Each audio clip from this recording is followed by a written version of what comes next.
Okay, so a quick recap. So before going to the exercise, so how is the progress? Any feedback from your side?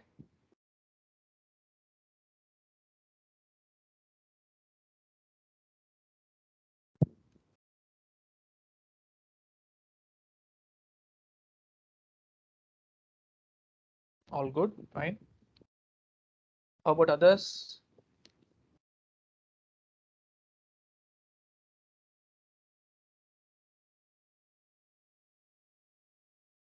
Okay, from Raymond is good. Okay. Fine. Okay, so maybe quickly can we go through the exercise so that maybe after uh, maybe like after 5 or something we'll start discussing about the assignment. Maybe I can just show you an assignment. Okay, a sample assignment.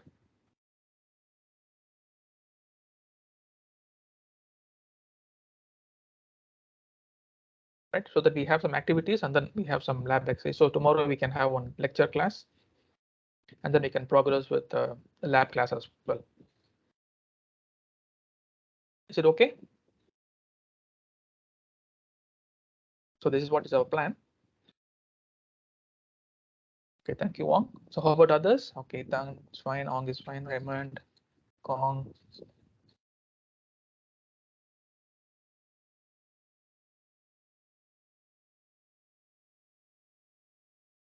Okay, fine. Okay, so hope everybody have tried to complete some of the things so that we can make it more faster, right? So these particular things I'll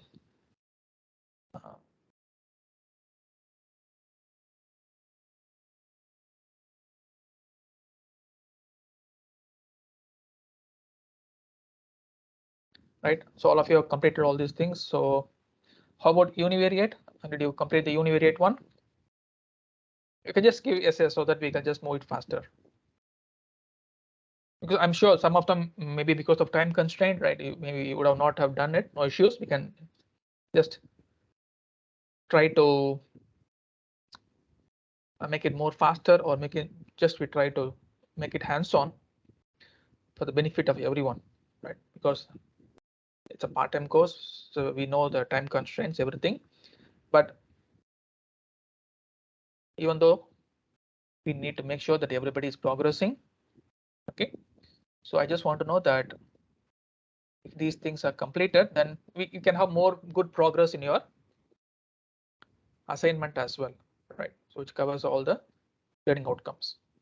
Okay, so is everyone able to complete the univariate plotting or able to understand the reason why we are using univariate to get more details about the variances in the data, the distribution of the data, right? The mean, median, mode can also be got.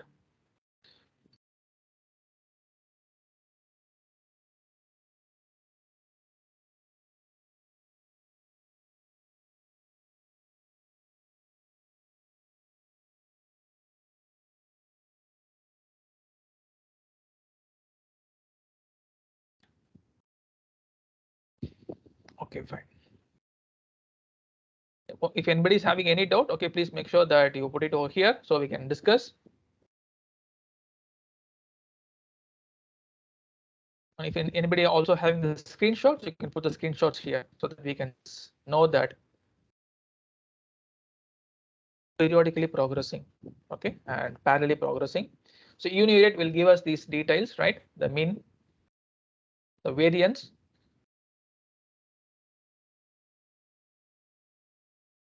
skewness, the basic statistical measures, the test, right? So I'm sure all of you are by now, right, make sure that you're a little more aware of the statistical details, because when you are in data science, right, you should know some details of the statistics. And I'm sure like the prerequisite is something dealing with statistics. So just make sure that you are a little more aware of these things.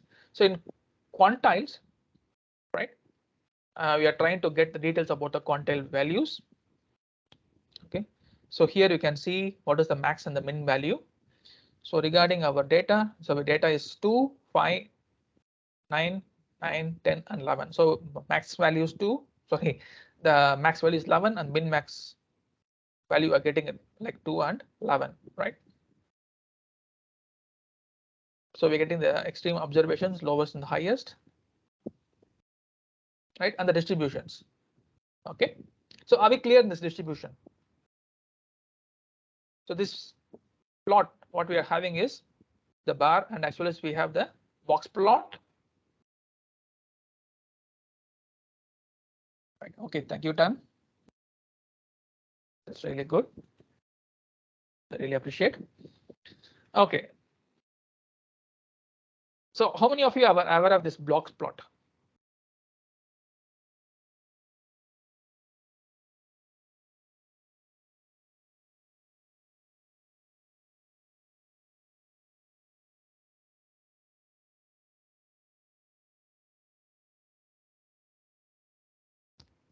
Is anybody new to box plot? Or anybody already have a good knowledge about box plot? Okay, you can just put your feedback here. We can have some discussions. Okay, Raymond is very new. Okay, Praveen, no issues. Fine. Okay, so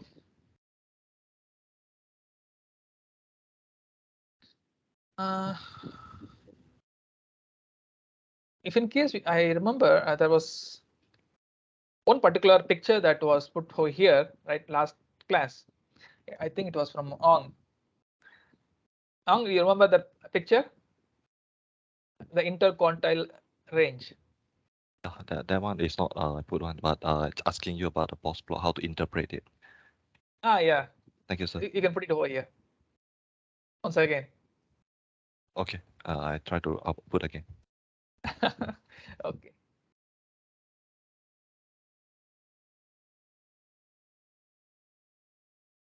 Right. So here we are trying to get an understanding about the data dispersion. Okay. So meanwhile, we'll just try to go over these details. So I think we do have some details over here. Just check periodically. Okay. So I posted the box plot chart already. Oh, thank you. Thank you, sir.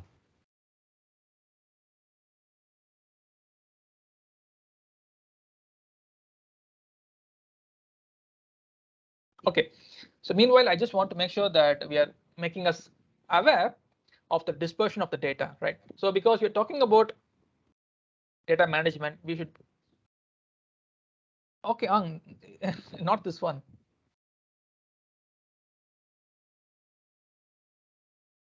Okay, no issues. I'll get it from the net so that it's more easier.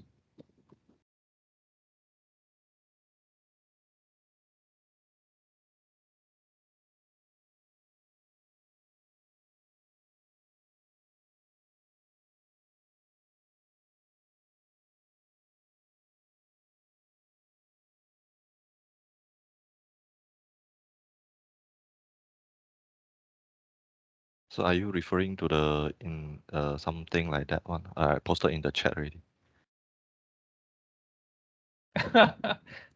Just the right time. Very good.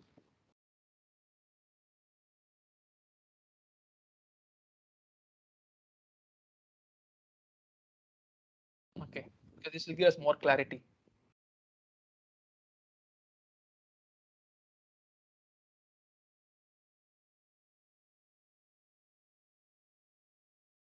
All these things are basically statistical things. Okay, so if in case somebody is very new, then it's no issue. We can discuss on these things.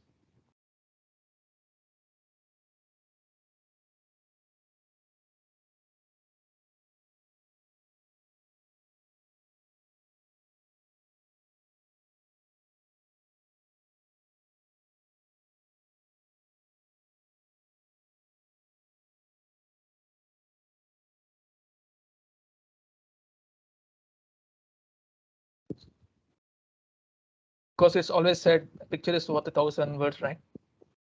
That's very aptly said.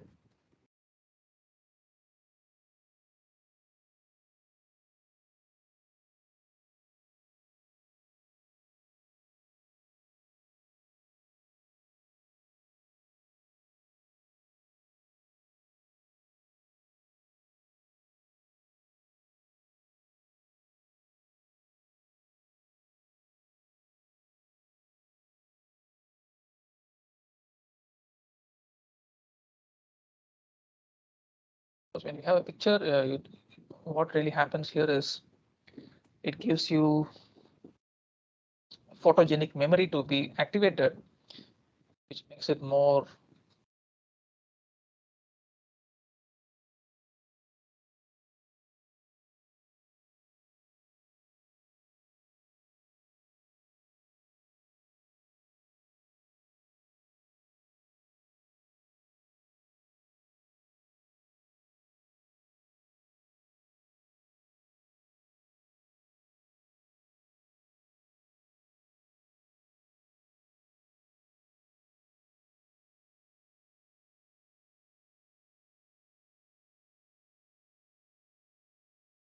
because this is very important. Okay, so you have very much data. Okay, so start sharing the screen.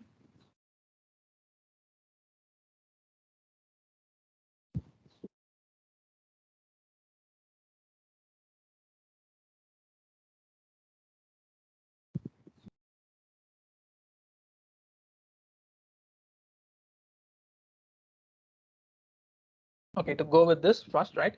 So we're just trying to bring us understanding about the box plot, right? Before going in detail about what are these quartiles actually. So the box plot, okay, I'm sure all of you are getting this right, the screen. Yes, sir. Okay, thank you. So the box plot actually, the name suggests it's from the two persons, right? Who invented this, okay? And so the box plot also suggests something like the box which gives us a detail about the data dispersions, right, and the validity of the data in terms of the mean, median, mode. Okay, so here we have the min and max that has been given as the whiskers, okay, and the interquartile range, okay, which is the whole box as such, and then we have a median which divides the box, because we know that the median actually gives us the exact half of the data that has been given to us, right? So sure, all of you will understand the difference between mean and a median, right? So the median actually divides the data as a two halves, right? Whereas a mean will give us the average of the particular data set actually. So Q1 gives us the lower quartile and Q2 is what is called as the mid range, right? And Q3 is our upper quartile. So this is the box as such, right? So we need to go with detail about what is this quartile all about. So this is once again another diagram from Kong, right? Thank you, Kong. So this is what we discussed in last class. I think we discussed saying that okay, we'll have to have this more discussion in the class when we have details about the univariate thing. So this is app time we need to discuss these things. So please take a very good note of the technical terms. So here we're talking about interquartile range. We're talking about outliers, right?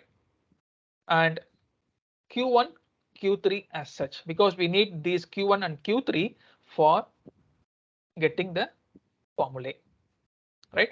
And this is also a part of your assignment task where you have to get the outliers, right? And you need to use these formulas. Okay. Anyway, we will discuss those with a small code, okay, with a small snippet about how we go with getting the outliers. Before that, we need to go discussion about the statistical details. Right? So the minimum is about the outliers that is actually less than the minimum, right? We have the minimum value and the maximum value for a given data set. And for our data set, we said that the min value is 2, max value is 11, right? So if there is any value, right, which is less than the particular range, we call that as an outlier. Similarly, we can have both max outlier and minimum outlier. That is only calculated only after we go with this interquartile range. That is the reason why we go with this interquartile range. Now, this is actually calculated with values of median, right? And the 25% of which is less than the median, okay, is portrayed as Q1, and more than the median is portrayed as Q3, right? Okay. So this is what we are trying to discuss. Okay, the middle part, which is 50%, is Q2, right? The lower 25% and the upper 20% is Q1 and Q3 as such, right? So this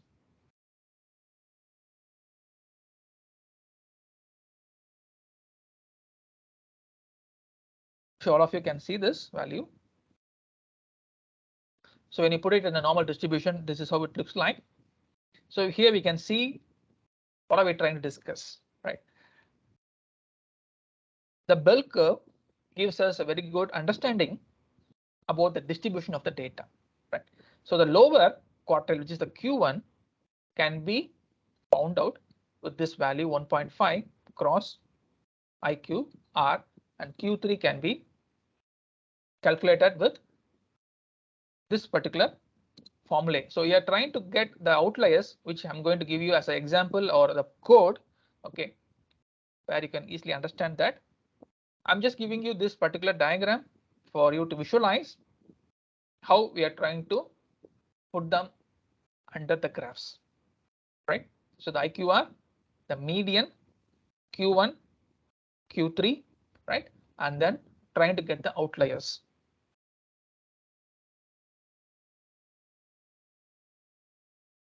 So with data as such.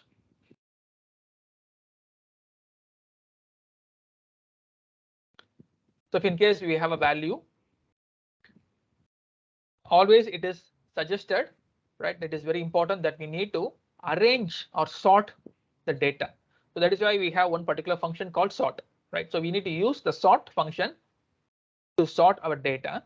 Once the data is sorted, right, in ascending order, then we can go with this particular functionalities, right, getting the quartile values. So you can see the 50% range gives us the IQR, right? And the lower 25% is called as Q1, and the upper 20% is called as the Q3, right? And what is Q2? So the question now is, what is Q2? Is Q2 mean or median? Can we get it in the chat? Is Q2 mean or median?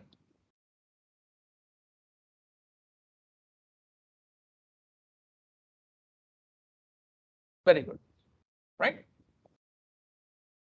Thank you.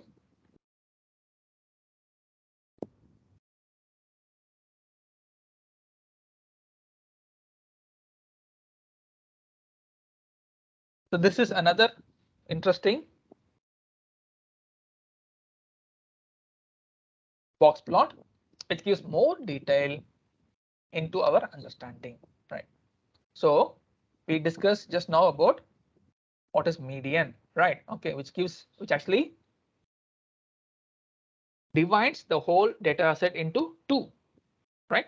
Because median is the exact center, right? Based on the odd or even number, we can calculate whether it is going to be which particular type of a range we are talking about. So median exactly divides the data set into two. Mean is going to get the average. Okay, so in the box plot, mean is provided as dotted lines.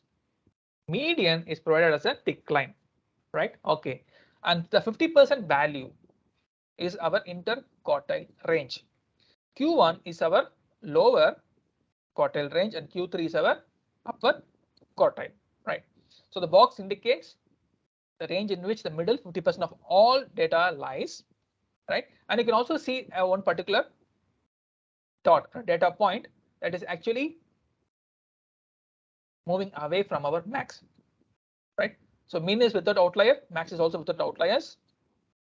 We're trying to identify them, and those that actually doesn't fit into this boundary, we call them as outliers. Okay, so thus the lower end of the box is the first quartile and upper end is the third quartile. So between Q1 and Q3, the interquartile range is thus provided. So in the box plot, the solid line indicates the median and the dashed line the mean. Okay, the T-shaped whisker, okay, which you can see both the bottom and the top, goes to the last point, which is the still within 1.5 times the interquartile range. So that is where we are going to discuss about the formula, right? Formula to identify this range. Okay, so points that are further away are considered as outliers. So for now, please make sure that you're able to justify this box plot. So regarding the formulas, we'll be discussing still more when we go into some more of the examples, right? Are we clear now? Are we able to get some more clarification of this box plot?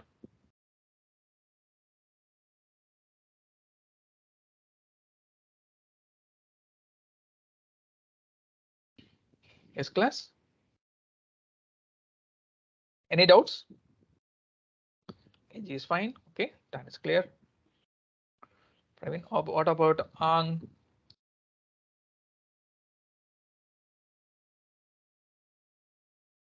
Ang Pao, Lee? So Trisha just still joined. Very good. still Yes, Ang. digesting on the I mean we actually exporting out the box plots using SAS, and then I try to understand it using SAS perspective. So I try to bring that knowledge and then how to study that things. No issues, because anyway we'll be doing that. Thank you, sir. Okay, we'll be discussing those different plots. Okay, and also we'll be having some codes to identify the outliers and all those things as such. Okay, maybe using the same data set if in case. Okay, some minimum lines of code. Okay, so that it executes in a fair way, okay, not taking much time, and also you can also understand how you can go with your own data set as such, right? Okay.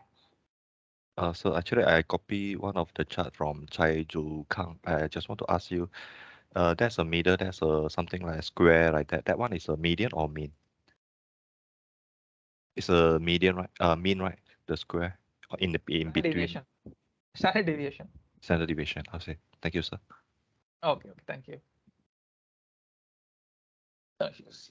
Okay. Actually, there is one particular website called. I'm not sure how many of you gone through that. We call it as Data Labs. datalab.net. Maybe you can just explore a little later. Okay, so there it gives you more interesting statistical details, right? Okay, but some of them are free, some of them maybe it needs some sort of an what do you call as membership. Okay, you can just explore them if in case, just to get more statistical details regarding the data. Okay.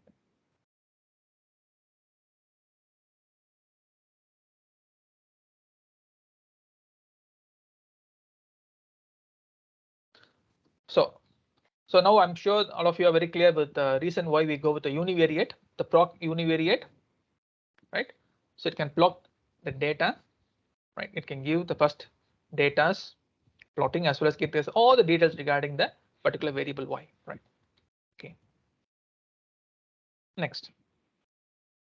Anyway, I just want everyone to just make sure that you're also getting your hands on with the SAS, okay, so that you don't feel any difficulty later. So here this just to make sure that if in case there is any error, what will happen? Like, so if in case you don't use a semicolon, missing semicolon, right? So you can use your log.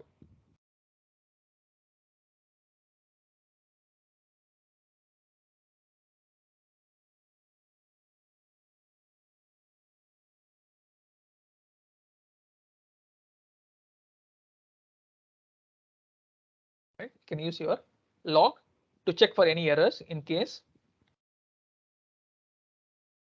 there's something like okay, in case executing it.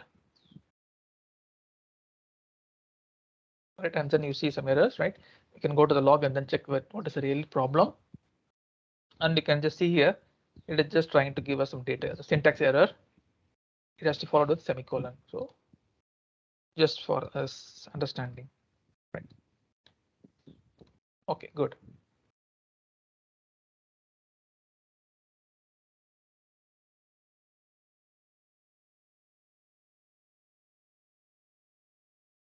Similarly for all the other cases, okay. Okay, how many of you tried this one? Data. Okay, and did you use infile? Did you try to check with infile? Were you able to get this? So I try already. It seems like not working. Okay, good.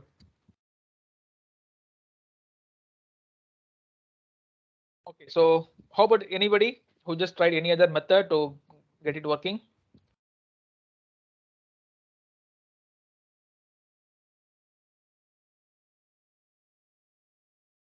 Okay, no issues. So is it the code that using the Infa one, we need to install a desktop version of SAS instead of the on the cloud SAS? Yes, you're right. Thank you, sir. Right, Hang is right, because we need to have the desktop version of SAS because we're using cloud. Okay, but what's the other option? Import the data first, and then after that only convert into the data set. Yes. Thank you, Tan. So Tan uploaded the file into SAS. Okay. What are other steps, Tan? That's the reason why I'm saying that we have many experts here, so we have some good discussions.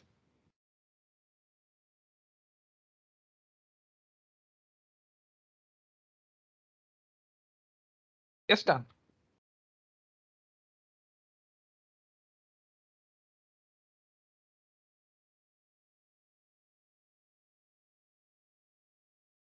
After upload, you get your file name, right?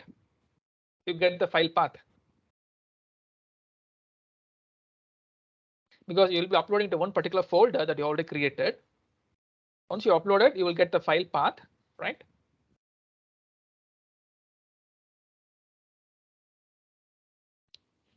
Yes, but once again, here you are using infile, right? Okay. So will that work? Is it working?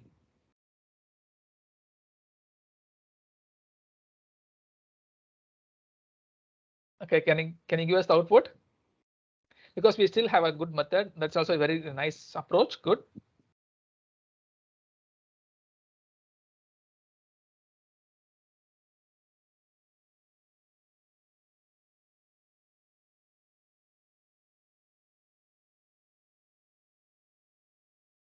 Okay, anybody else? Okay.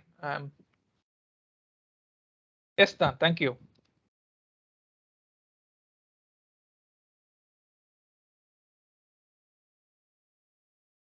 How about others? Can you just try that? How are we trying to do that? So we have the code. We're just trying to upload it to the particular folder.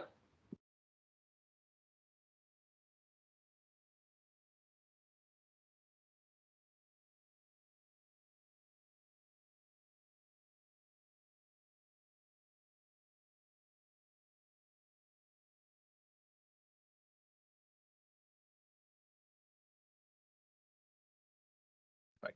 You can still use file name, no issues. But okay, we can try this method.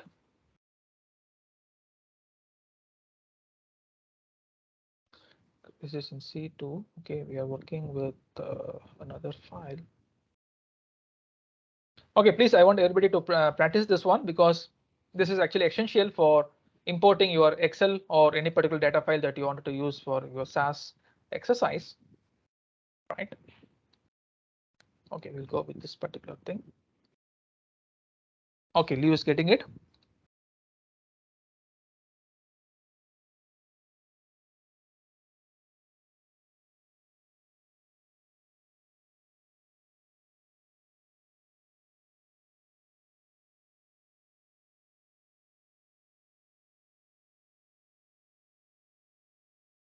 Yes, you're right. You can directly file access from C drive. Yes, log. You're right. That's what we are discussing. Because you need to have desktop version of SaaS. Because we're using cloud, we cannot do that. It's not accepted because it has some violations, right? It has due to some security issues.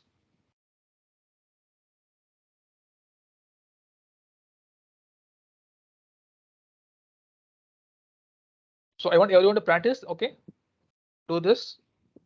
Give your outputs. If anybody doesn't have get it, okay. We just wanted to know so that we can help you out.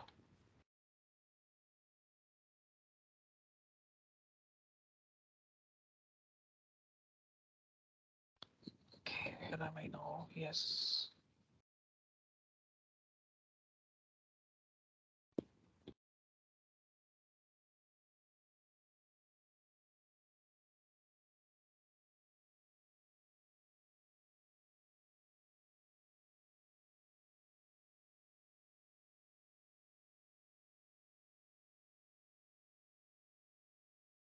So first we need to create this file, right, as text file. So how do you create text file? Maybe you can use Notepad. Okay, I need to go to my in-house folder.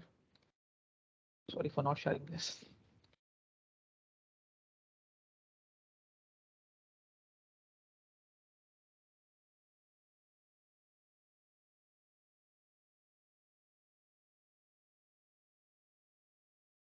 I just want to know, like, anybody not getting it? If everybody's getting it, thank you. Then please share it here.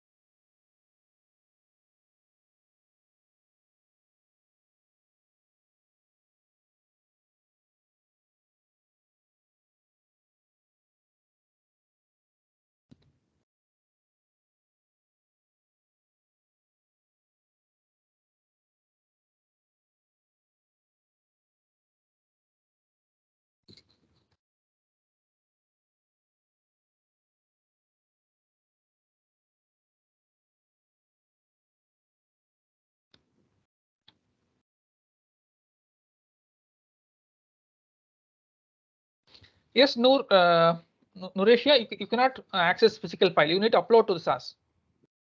Okay, so I'm just trying to do that because I just want to use my C folder to get my data file. Just give me a second.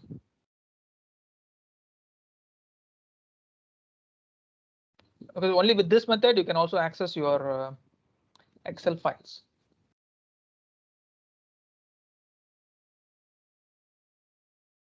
Yes.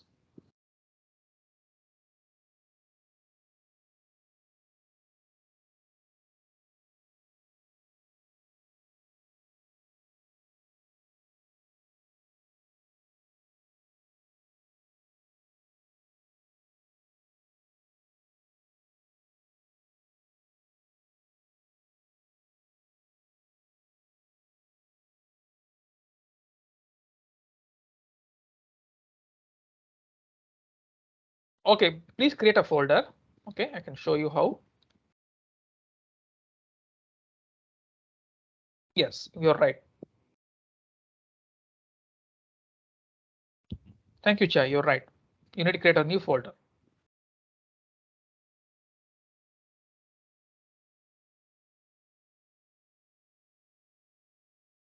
See, that is why we have help at hand. Okay, please everyone try. Okay, I want everyone to try this. If in case I missed any particular, good. This is from Chai. Very good, Chai. Right. Okay. What we're doing is, okay, if in case you don't have a folder, just right click on that particular directory you are in. So if in case I'm here, you just right click on that, click new, create a folder, right? The same way you can also use those icons, right, in right hand top corner where you can see upload. If in case you wanted to download any particular file, you can just click on that file and you will have this download option, which means if you want to download your SAS file, you can, right? So now I need to upload a file. So I just go to this particular place. I need to upload, right? I choose a file. I want to go with my desktop. I have one file, data.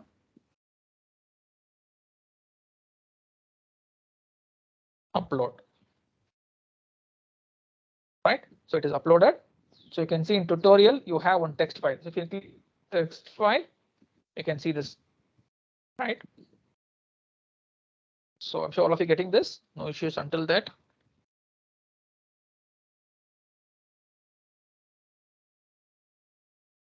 Okay, very good, very good.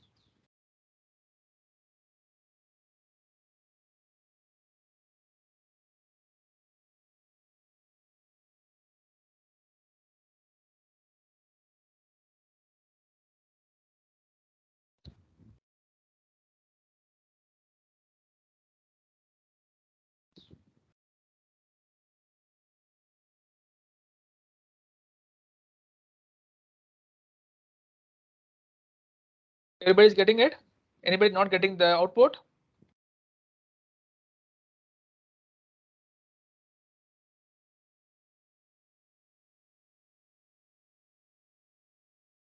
So can somebody just put the source code here so that it will be helpful for everyone?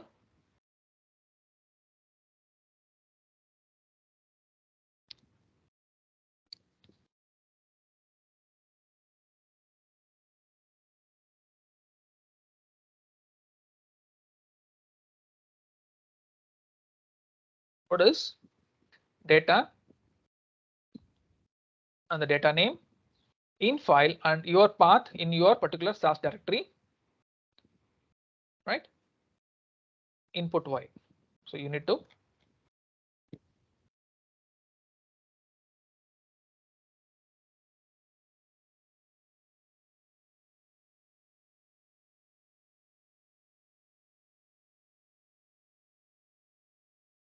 very good. Okay, please everyone try this. I still want to know if anybody not getting this. Okay, and when you copy this port, what number are we from the workshop file? Good. Okay, so I can use the same file for your understanding. Okay, I copy this file here. So my program is data first data underscore data2. So here you can see the data file, right? I upload a data file here. I right click this. Please right click this. Okay. Please right click. Go to properties. Okay, please go to properties. You can see the location. Okay, please copy the location. Okay, right click this, copy the location and paste the location over here. Right. So once you uploaded the text file, right click the text file. I'm sure all of you know how to do it, right? So you create the new folder. Once the new folder is created, click on the new folder. Right click. You can say upload file, or you can use this particular icon over there where you can just click on to upload the file. You can choose file from your particular C drive. Once you upload it, it will be over here. So to get the path name, click on it, right click on it, go to properties, right? Get the path, copy the path, and in file, which means the file from where I am taking the data. This is the same for importing Excel or text or any particular file as such, which SAS will use, which SAS can use. Okay. So once you're done that, now you're using that input Y, right? And then run this.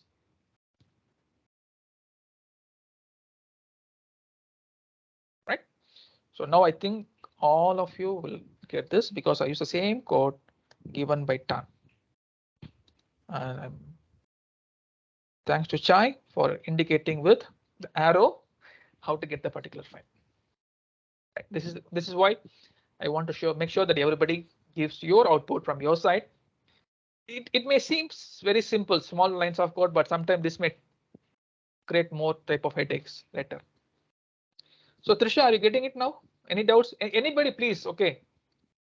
In case you're not getting it, because without this particular understanding, you cannot go with your assignment la. Because for assignment, you need to upload your data.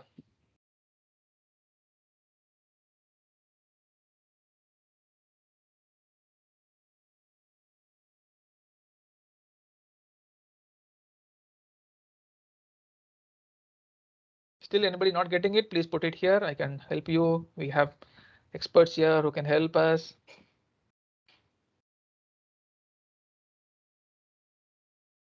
Yes, my dear class, my dear students, my dear members. Is everybody getting it? Catching up. Okay, we'll wait. Don't worry. Ang is fine. Very good.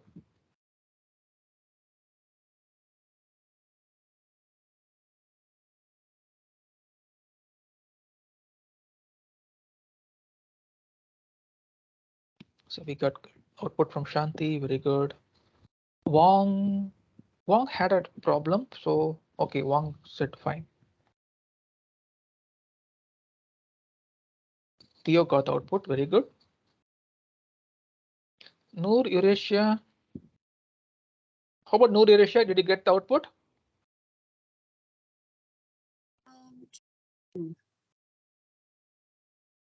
Got it, right? Not yet. I'm trying. Okay, please tell us what is any doubt or something, any issue, or is it very slow from your side? Because we have the code here, you can use this code. Right. Only thing is you need to upload the data from yours. From Raymond. Yes, Raymond. Yes, this is because this is what we have used, right? Yes, Raymond, you're right. We just created a text file. We just upload a text file. We found out the path of the text file. We just put it over this code, right? What is the code? Code is very simple code, right? Data name, right? And then in file, the particular path within single quotes, semicolon, input y. What is input y? You're getting all the values, right? You're trying to put it in the particular variable y, right? And then you're saying run. That's it. You're running this.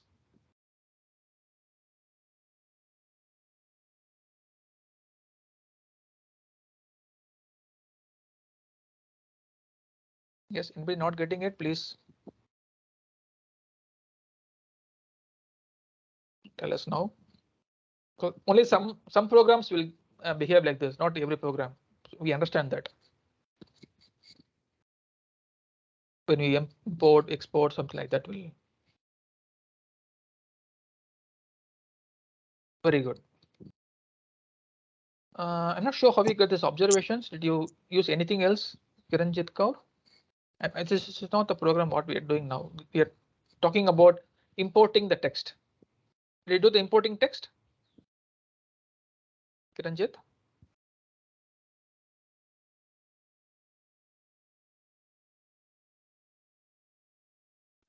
This one, this lines of code.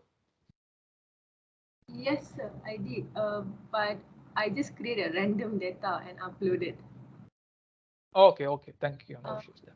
I was just so you're able to upload. You're able to upload and import and all those things, right? Yeah. For now, I Okay. can. Okay, thank you. So I have a question on this. What is the difference between in file and also this import data file? What is the difference between these two? Import data file and also data infile, what is the difference between these two syntax? Okay. So here infile is actually you're taking the data from that particular folder, right? Oh, yeah, okay. Okay. Okay. So how do you use the particular proc from proc? So I already posted the codes that I written in the chat there. Mhm.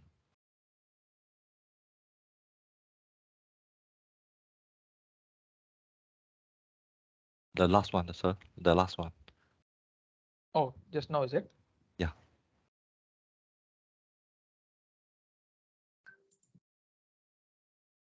Okay. Okay. Okay.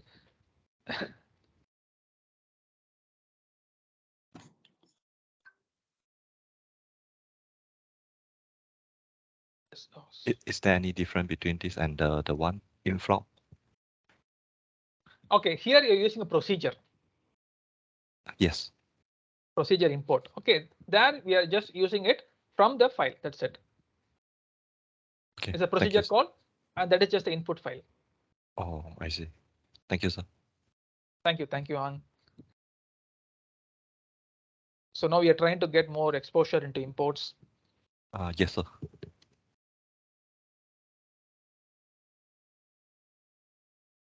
Okay. So before we take a break, I think we can have one more program executed.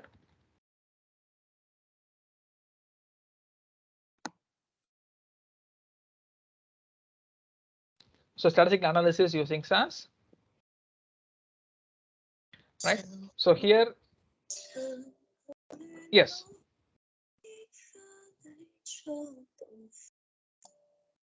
Yes, Hinhon.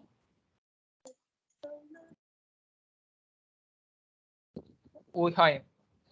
Oh,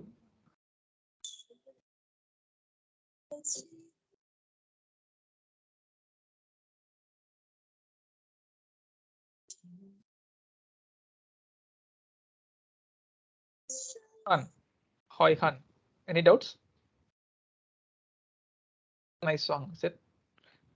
I'm not able to hear completely. That's the reason why.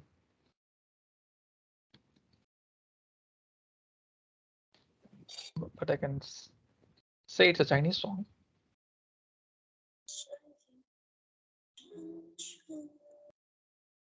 A Chinese classical, is it? Okay. This is because of the lunch effect or something.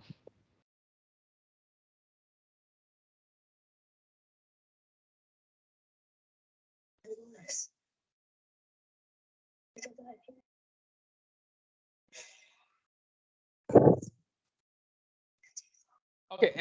Anyway, I just want to make sure that everybody is getting this. Okay. So we can discuss after the break. Okay. We can have a break for 30 minutes.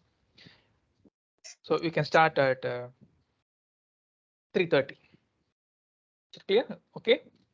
Hope you can. So those who are not yet progressing in this, you can just try to do it. And those who need to take your lunch, please take your lunch. Right. Thank you, class. Okay.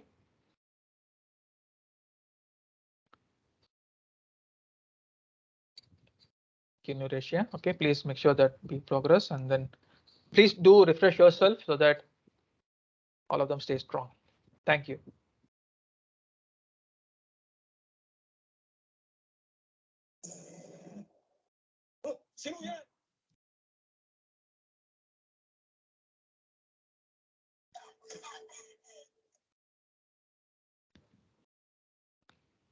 So maybe anyone can inform Hui Han that the mic is on. Okay, thank you.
Okay, class. So I'm sure all of you are feeling more fresh now.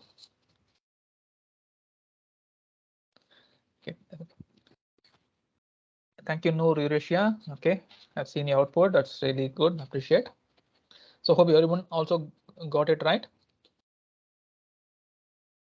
Trisha, all the others who had some doubts initially.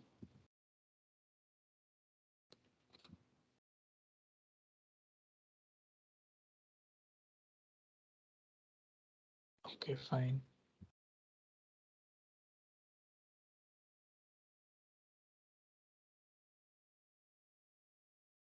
Okay, so can we start? Is your voice clear? Any noise or something like that? Or is everything is okay, fine from my side? Okay, thank you, Raymond.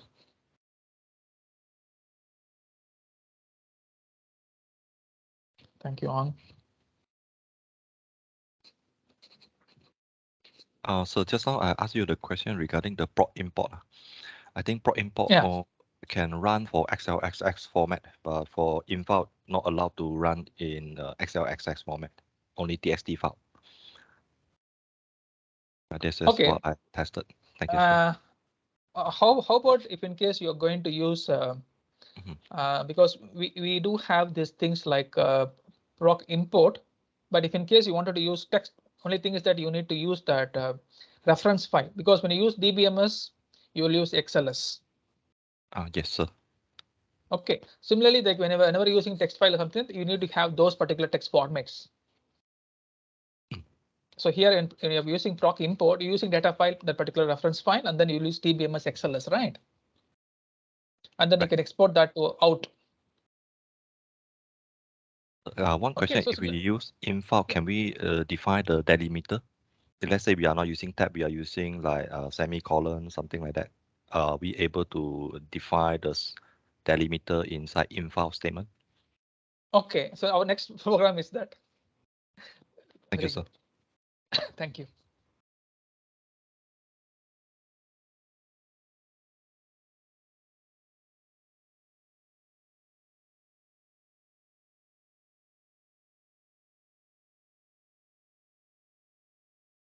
Okay, so I'll share the screen. So sure, on this also find here.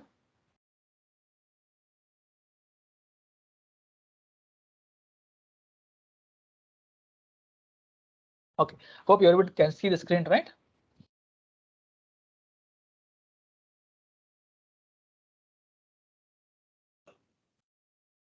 Thank you. Okay, so now this is a working data set, okay, which you're trying to use it for statistical analysis. Okay, so this is something which is most often used, okay, whenever we are talking about doing some statistical analysis. Okay, so here's a 5-class group between 1993 to 1998. So you can see the data set as such, which gives a description of variables, height, weight, age, and all those things. So you can just take this data. Okay, I will copy paste it in our link so you can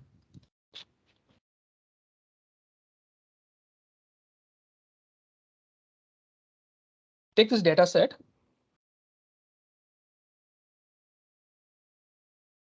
Okay, very good, fine. Thank you, Raymond. So for those who are not yet completed, okay, just to make sure that we are able to do some delimiters, right, from getting the text files. Okay, how about Ang? Ang, did you complete this exercise? Ang Fong? Not yet, sir. I'm starting now. Okay, yeah. So no, I'm sure many of them maybe still want to do this now. We can do this now, no issues. Thank you, Raymond. Thank you, Wang.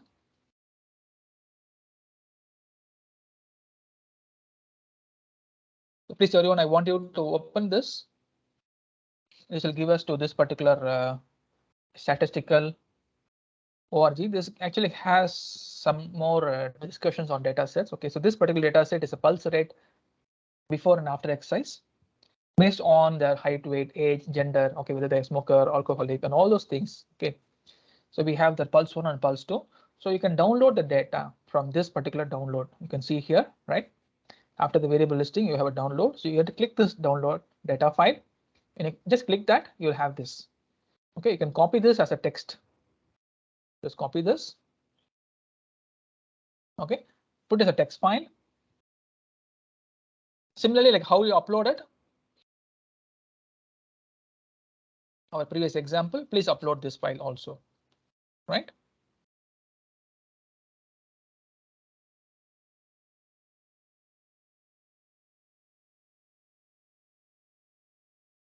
So regarding the name, just check with our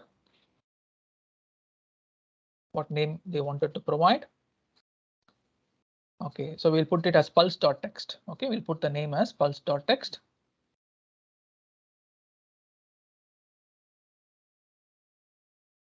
Making it along with you. So those who are not yet completed, just try to do it now. You can put it in desktop, so it's more easier as a text file.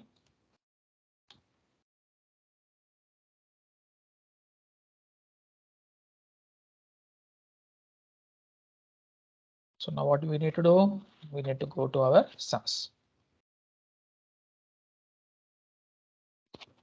Just click the tutorial, click the particular folder you have created. Okay, right click. You can go to upload files, or you can just use the icon, right? Which is also in that particular server files and folders. So I click upload file, choose file, desktop. I go to my Pulse.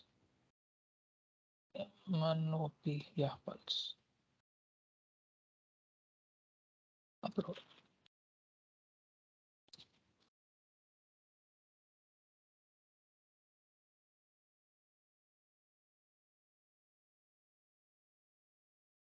So in tutorial folder, I have my Pulse text. Okay, so I click on this. Very well, it is already there, no issues.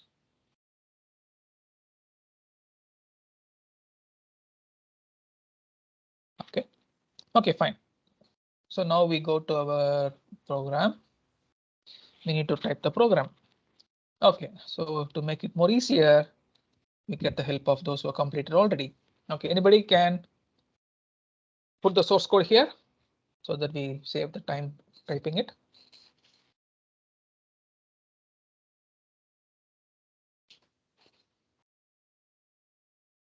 So now I think everybody very clear with how to upload, right? How to create the text, no issues.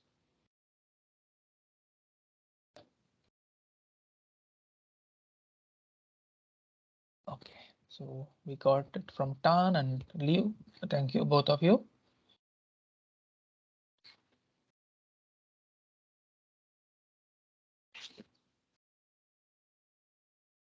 Okay. So our data is Pulse, right? Because we are going to put all the data in Pulse.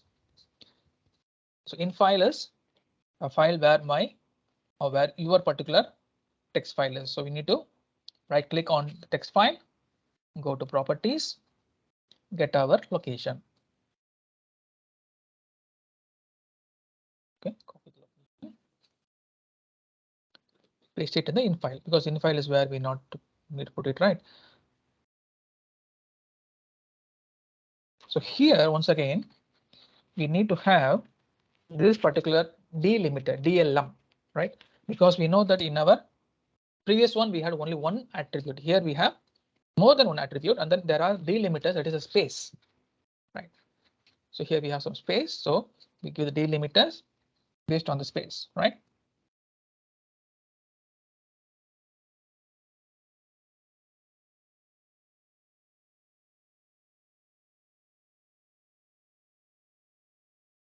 Okay, please take note of this. I'm sure all of you are taking note of this.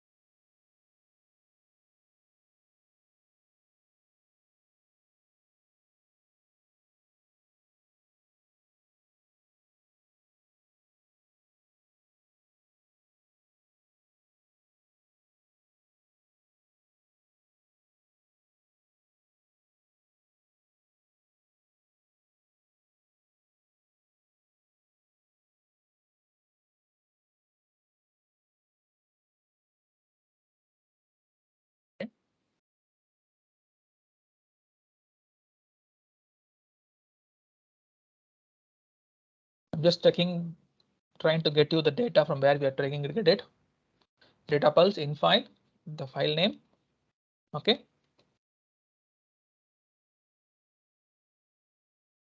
So we're just trying to give the delimiter. We'll just check that now. First obs equal to 2, and then input highlight those particular attributes here, which means that we are trying to put those attributes here. Input height, weight, age, gender as dollar, because I think all of you know why we put dollar, right? Because in gender we are getting it as male and female, right? Smokes and alcohol, exercise, ran, pulse 1, pulse 2, year, right?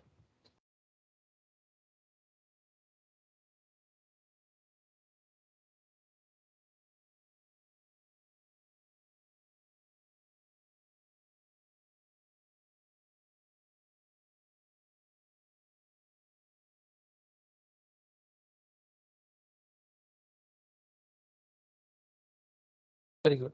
So we have a very good answer here. Only thing is nothing is populated inside. So what to do now? What is the problem?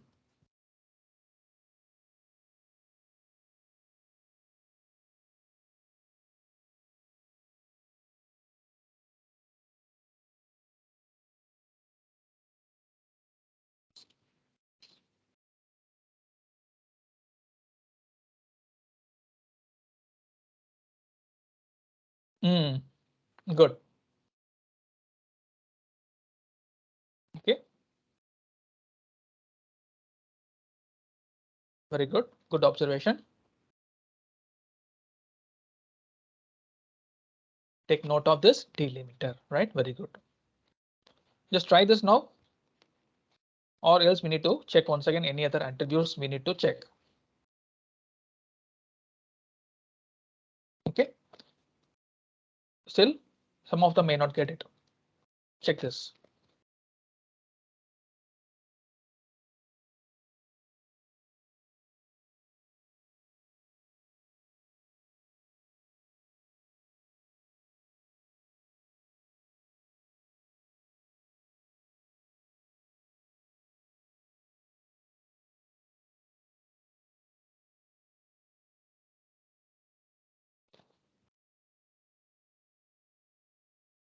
Good. Very good. How about others? Now we are trying to check why the reason behind when we have this type of errors, right?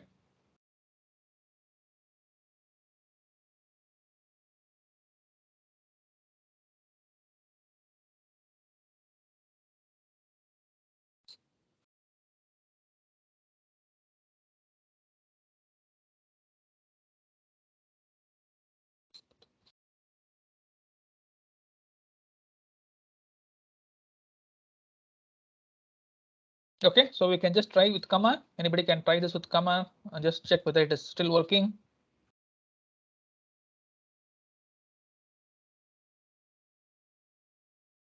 Can this work actually?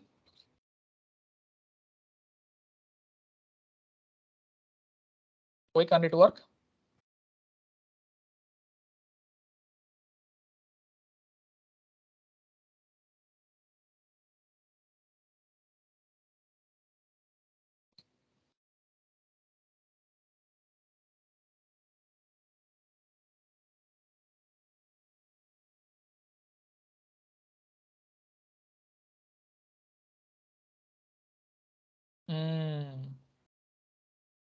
Right? Are you getting it now?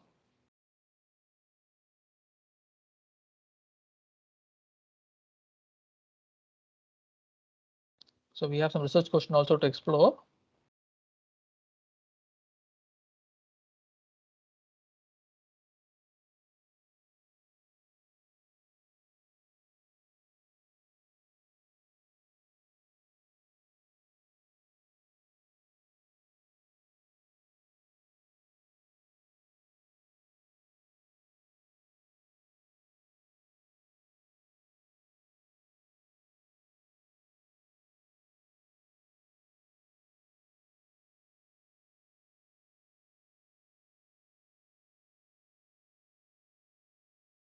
Good.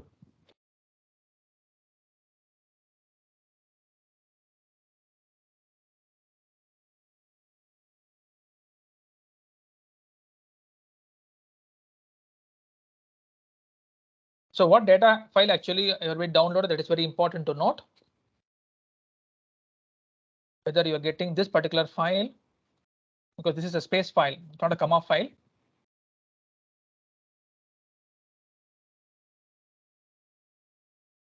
How many of you are getting it? How many of you are not getting it?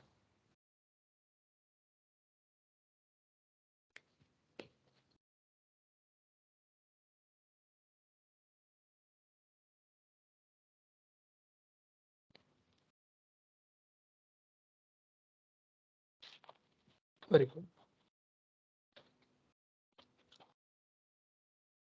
So now we are talking about distributed type of this particular case. How many of you are getting it? What are the types of errors we got?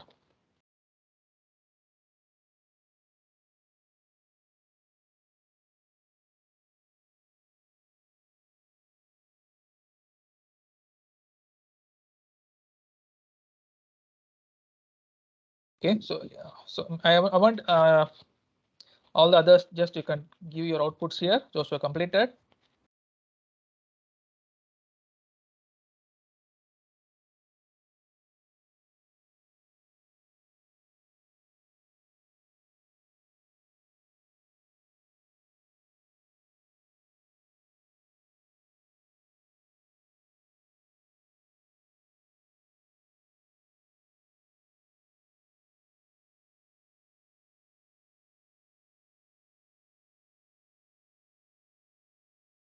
Okay, we got one more output.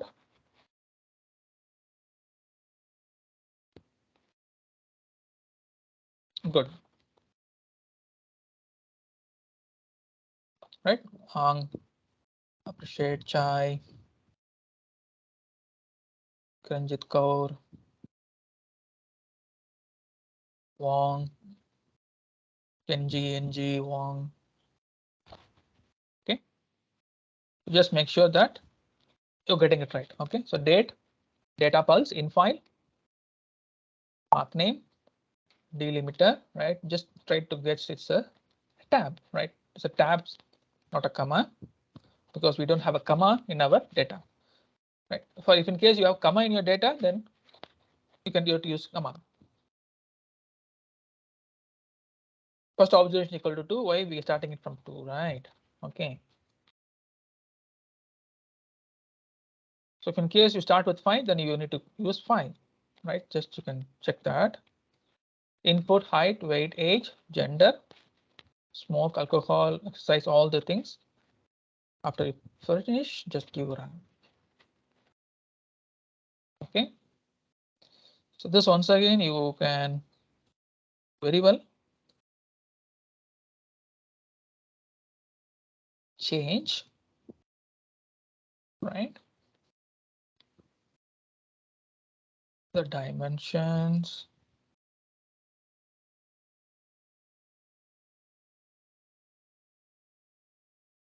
Okay, fine, no issues. If in case we have name, we can also sort it. So sorting it in this place doesn't have any big thing. Or maybe we can just sort it based on the height. That is fine. Or you want to put it based on the weight.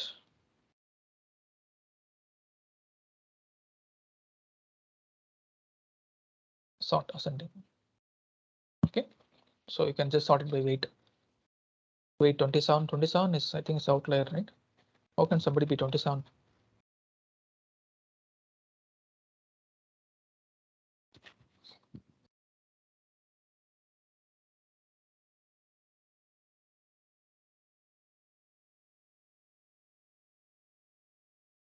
Very good. I think all of you are getting it. Very good. Anybody not getting it? Is anybody not getting it? So this is one of the very important exercise talking about structured data, unstructured data, semi-structured data. So these type of text files are all semi-structured data. Right? We cannot call them unstructured. It is semi-structured. Right, all those files, music files, video files, we can put them as unstructured. So clear, my dear class? Any other doubts? Anybody having any issues in this? Not getting the output or something like that? Everyone getting it? Mang is clear. Very good. How about others? Everybody's getting it?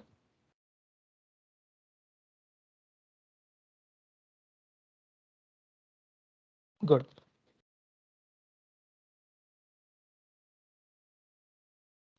Right. Similarly, from your output, you can also change the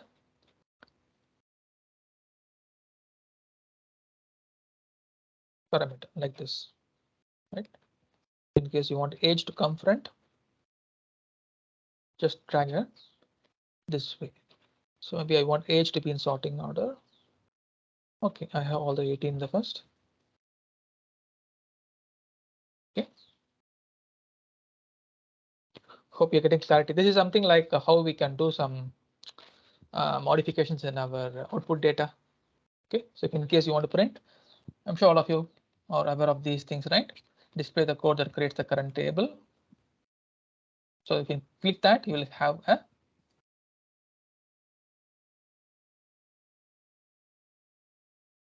code created, right? So maybe after this, I can just explain to you some ways in which we can use SAS without writing codes. Okay.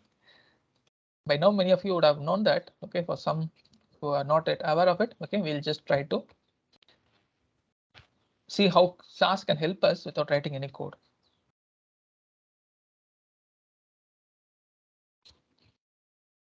For those who are very much don't like to code, but not everything can be done without that. Okay, for some logics, you need to write the codes. For getting some data, missing data, transpose of matrix or transpose of data, some statistical details, some graphs. Most of the graphs, yes, can. Okay, you can use SAS. Okay, with SAS you can do them, and then you can just get the code from the SAS itself, from which you can also try to learn the code.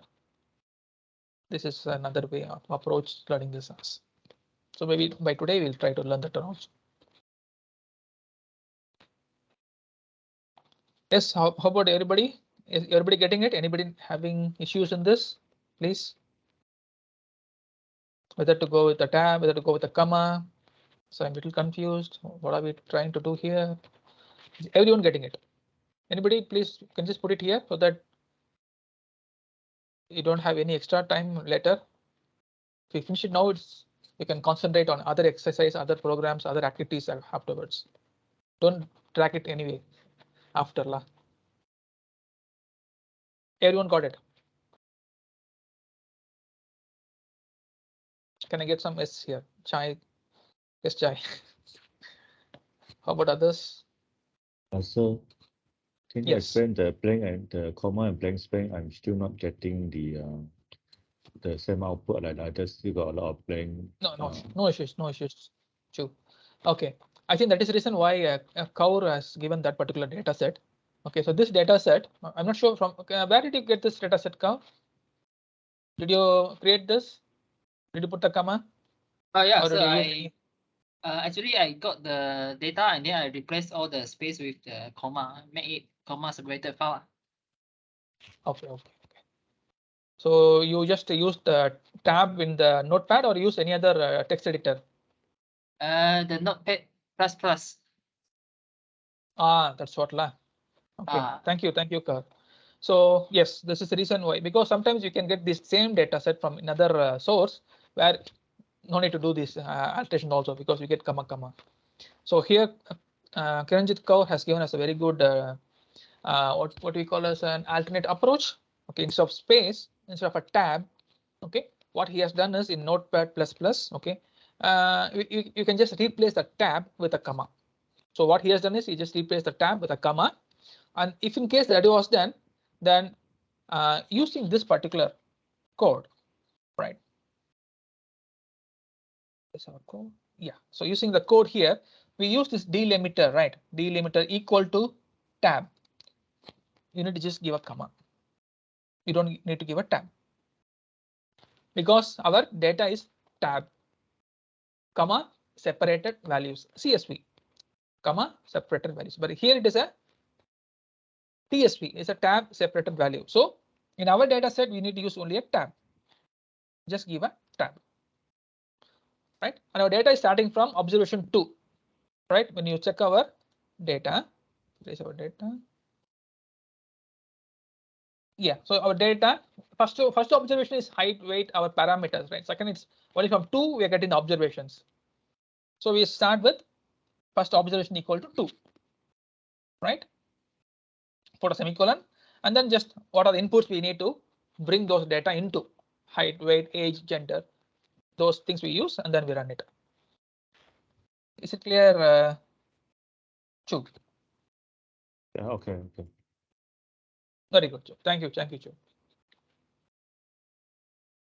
Thank you, Karanjit, for your demonstration on comma.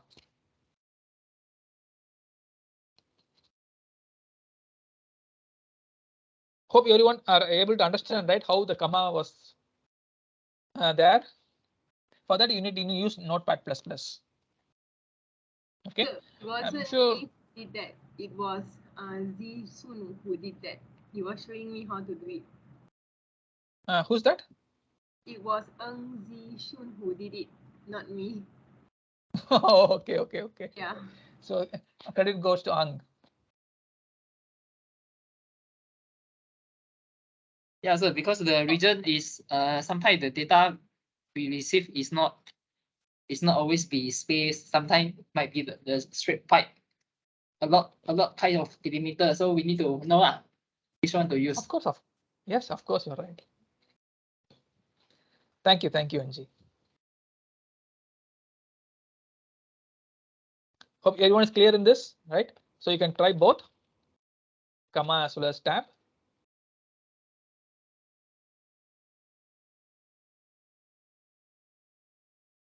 Still anybody not getting it, please? Okay, we can discuss now so that we don't bring any doubts in the future. If it is clear now, then it's no more doubt.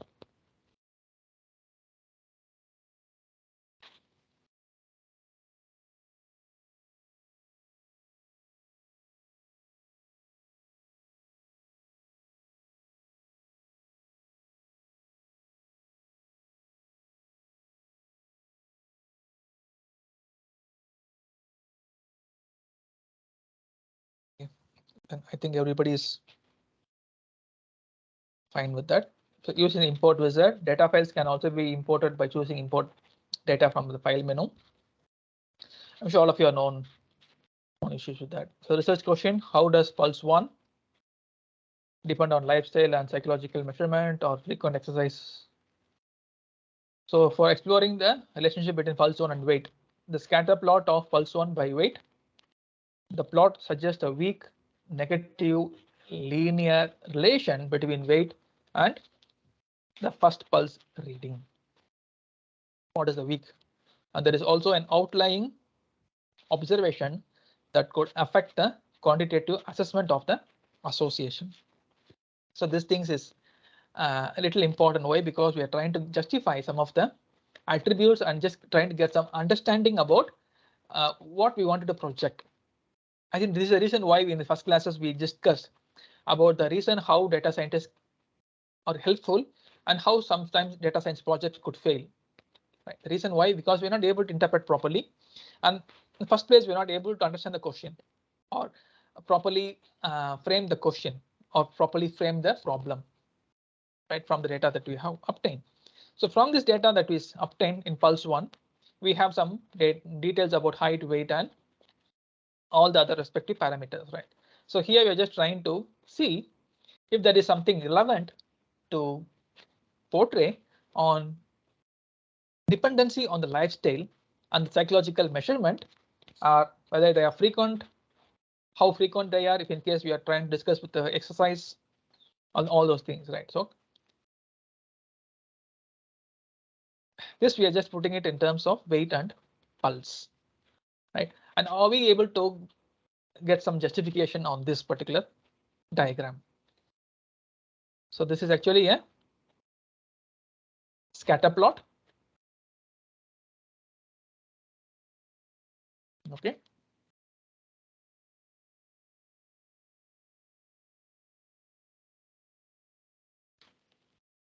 So I'm just browsing it down so that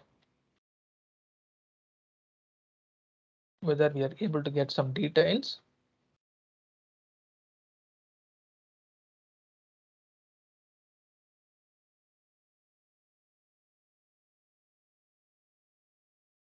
How we are using it, right? Exploring the details. Proc contents data equal to pulse run, right? So because already we have data, we are exploring them. Okay.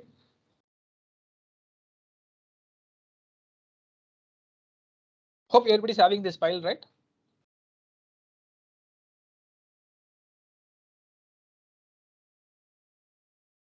So the first question.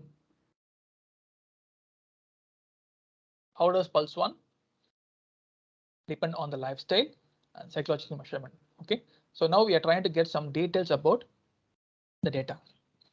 Okay, and how we can interpret the attributes and get some understanding on the relevant details and interpreting the values so that we are trying to project some what we call as an understanding of historical data or trying to predict for future benefits.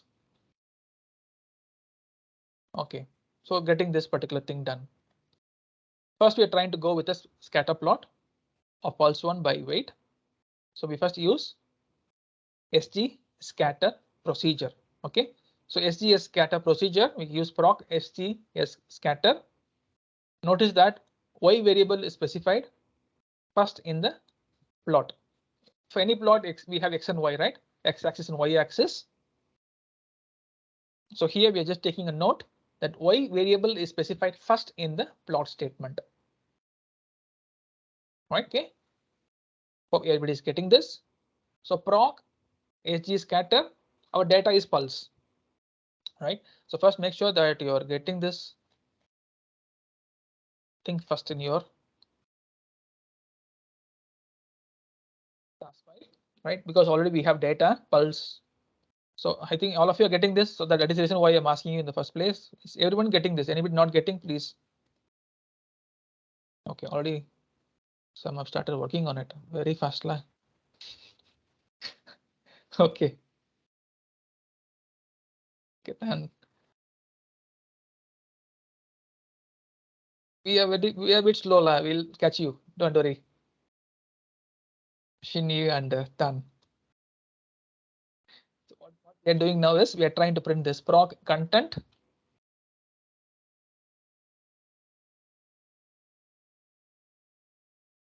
What is proc content? Data is pulse, right? So because we already have the data in our pulse, we are putting data equal to pulse, right? Hope everybody is trying to do this. Data equal to pulse,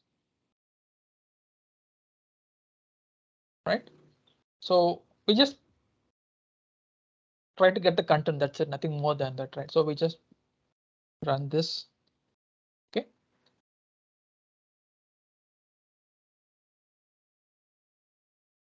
So get a description of the data, contents of the data, right? So in case you want more details, you can go to proc univariate for the distribution of all the details. No issues for now. Okay, so we go with the material. I want everyone to just go with us. Okay, so just we get all the details, 11 details in our result, right? Like alphabetical list of variables and attributes, variable type, length, and all those things, right?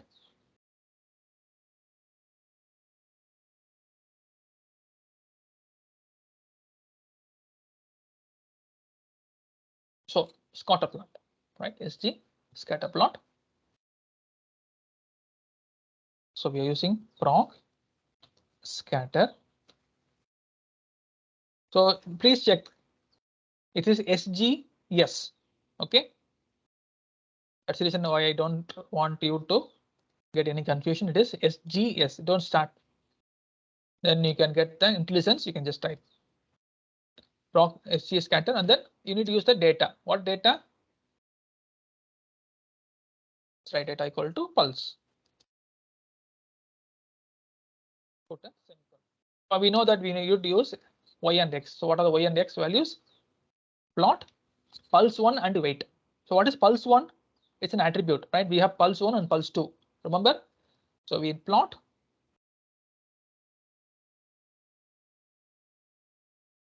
pulse 1 cross weight. Run. That's it.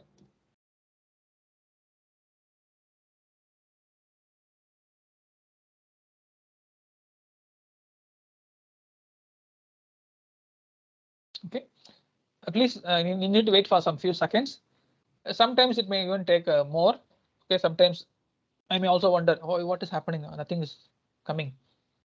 Okay. I can give some example. Before it was something like one particular case, it took nearly 5 minutes because of the number of observations.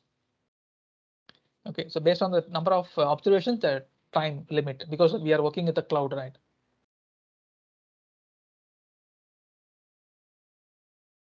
So I think all of you are getting this. So here we can get some sort of an idea about those data points. Each and every is a data point. Each and every dot is a data point.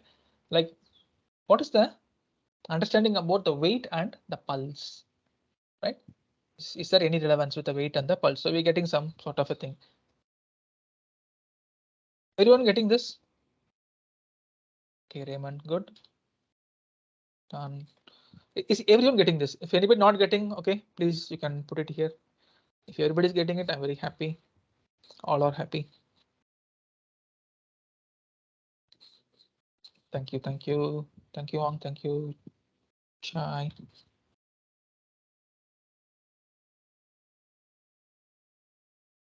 So hope we are trying to get some interpretation, right? We are able to understand what is happening. That's the reason I was insisting on this type of an activity. Okay, so to help determine if a straight line model could be a good approximation, a least square regression, right? I think we discussed about regression when we wanted to go with independent and dependent variables, right? For example, like the growth of a plant. So here we wanted to put a regression line to check whether it is in line with any sort of an understanding. So we are using a least square regression line that can be added to the plot by adding the regression option to the plot, which can give us some more understanding. Okay, relevantly. So how do you do that? SAS gives us a good number of options, right? We are just going to introduce only one particular line, right? Just say slash regression. That's it. Just put slash regression. This gives us a regression line.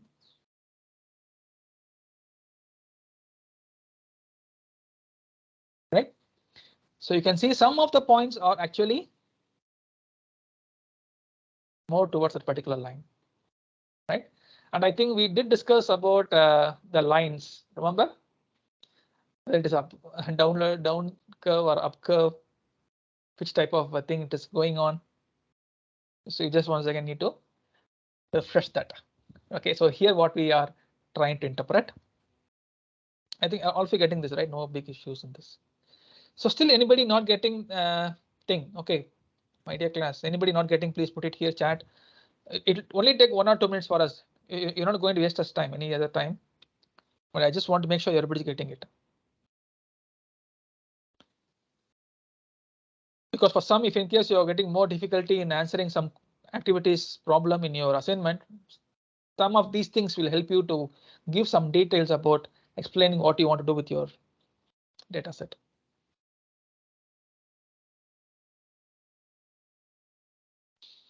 Very good.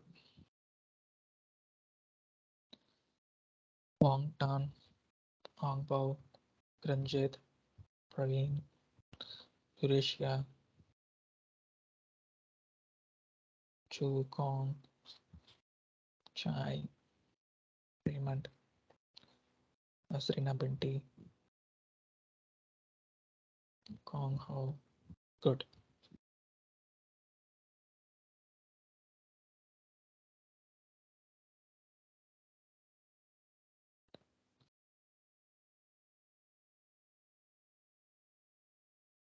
Okay, I just give a minute so that those who are not yet uploaded anything now just can upload now. so that I just see some more names here populated.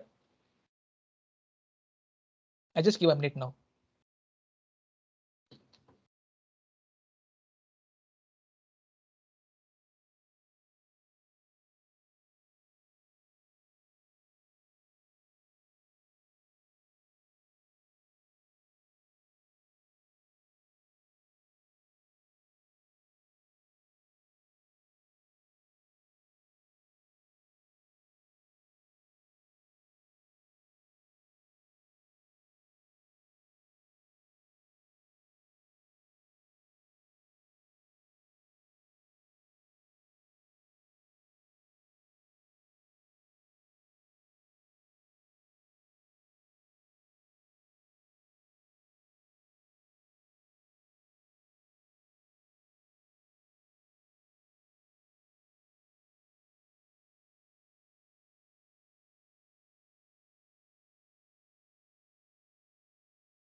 Very good, thank you. Right.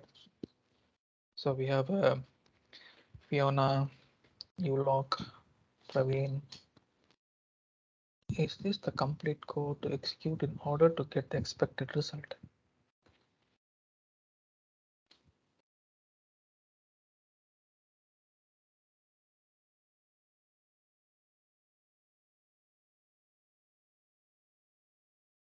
Okay, so in your code, your DLM should have a space. A tab. It's only one space. You need to give a tab. I hope you didn't get the first output because our you put your first data as first data 2, right? It is not first data 2. It is data pulse.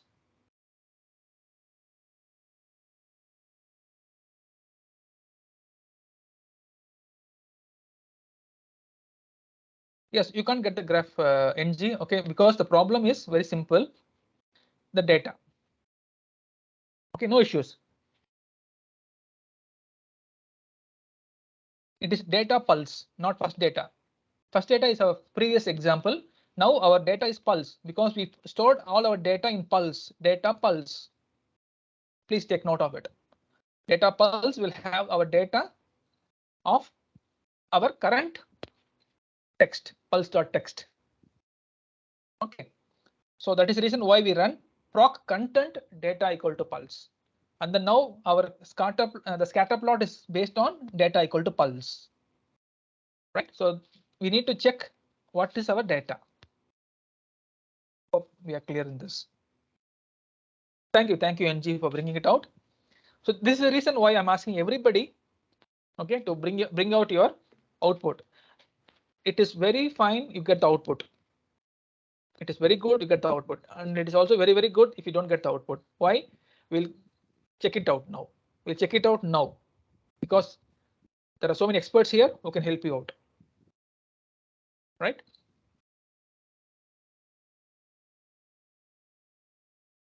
We have Chai, we have NG, we have Ang Pao, we have Ranjit Kaur, Praveen, Chao, Ulak. Everybody is now expert. I'm sure about that. Right? Soon NG will also become an expert. Trishwa is also an expert. All those who have given the output is an expert. Very simple. I'm just trying to motivate everyone to get the output. Right? And put it here. Thanks, Praveen. Okay. You're also motivating me, or else I'll become tired talking to the screen. Right? Good. Thank you. Thank you, NG. I'm sure all of you are getting it. Okay, fine. What about Raymond? Okay, Raymond, your space is too big, lah. DLM is too space. Just only give a tab. Only give a tab.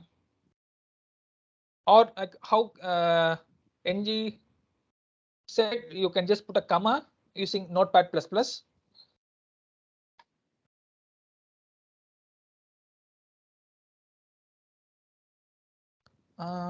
When you read, okay. So now are you getting it, Raymond?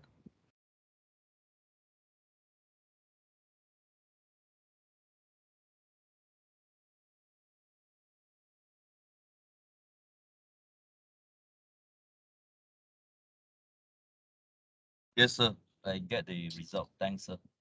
Okay, thank you, Raymond. Okay, fine. So now we are getting it to our interpretation of each and every activity here. So we get this line. So what we are trying to do now, we are trying to have a simple linear regression, REG, right? Procedure is used to fitting line regressions, right? Based on regression model.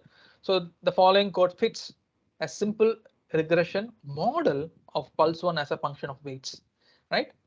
So proc reg is our function using procedure, right? Our data is going to be pulse, data equal to pulse, model pulse one equal to weight, right? So because we wanted to use this particular type of a observation, so you can just check this thing what you're trying to get it here. So we get a fantastic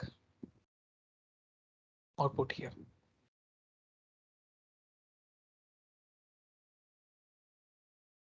Okay, can everyone try this?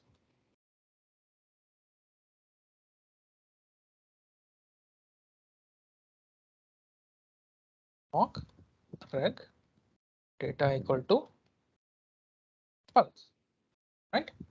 So now we need to have model equal to which one? Based on the pulse equal to weight, right? So model pulse one equal to weight, right?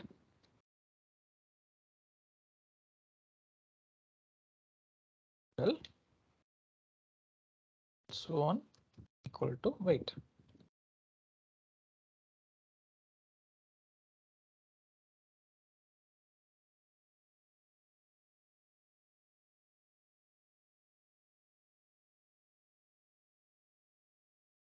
Right.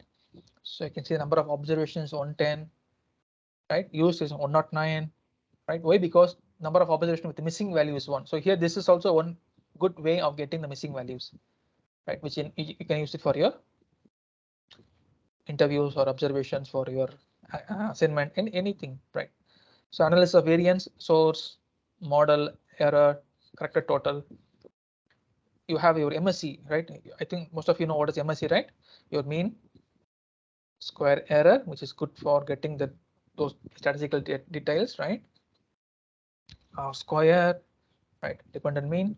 So please make sure that you are trying to get the interpretation right. So when you put trying to fit the diagnosis or pulse one, what is the predicted value, right? Based on the residual, right? We're getting some quantile effects.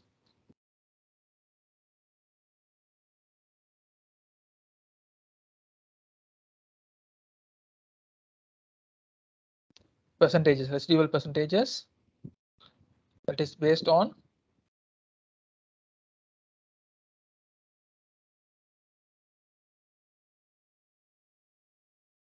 it's not what no issues, but you can see very well see here the error, the MSE, the R squares, right? You can just see the fit mean and the residual.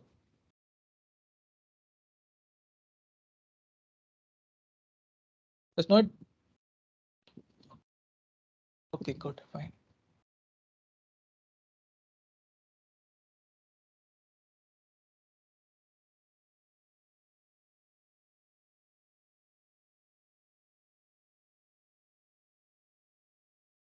Okay. So there's quite a bit output. That's what we are trying to understand here. The quite a bit of output produced, including Sorry, the sir. yes. I have a question on this code. Why they Uh. want to generate this graph and chart using ProcRec data? Is it because you want to test this I mean the correlation model. between pulse 1 and weight? Yes, Okay, thank you, you're sir. right. Good. Because for regression model, we need to have two variables, right? Independent variable, dependent variable. So here we understand that based on the weight, how we are trying to get the pulse, right? So the understanding is trying to put in a particular model. Very good understanding. Thank you, sir. So quite a bit. Thank you, Ang. So quite a bit of output is produced, including the analysis of variance, regression parameter estimates and test, a line fit scatter plot as well as diagnostic plots. So we're just trying to understand what is happening here, right? So number of observation rate is 110, observation use is 109, missing is 1. So we get these values. Okay, we have some interpretations in the down.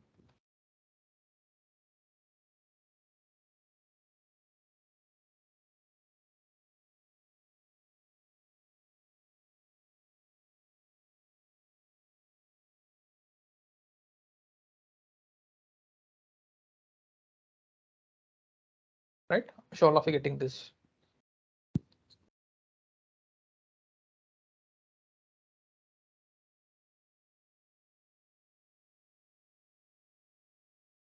Sir, Yes. The residual for pulse 1 graph, is that similar with the scatter plot? Is it similar with it? No. This is different. This one is a predicted value, lah.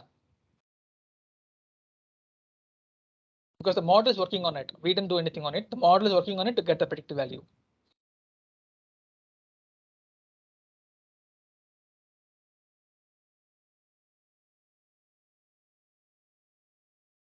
Okay, so here we have some details. So the reg procedure is somewhat unique among SAS procedures.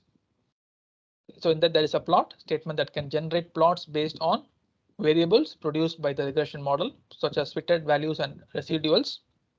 So as well as variables from the original data set, right? So that's what we're trying to get here, fitted values and residuals. So to see a list of these values, we consult SAS help and documentation from the help menu.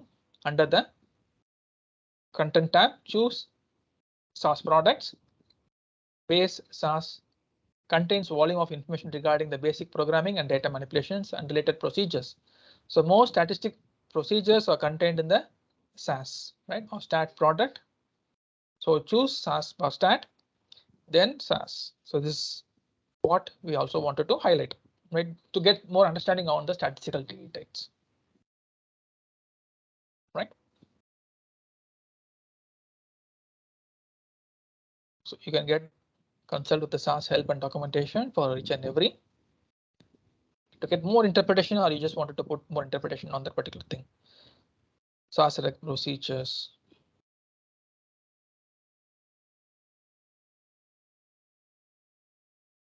Very good, right?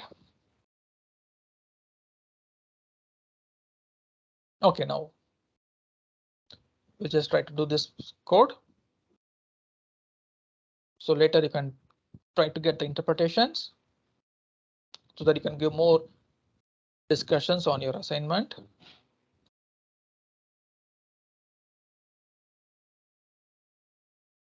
But it's getting it, no issues, right? Oh, yeah, fine.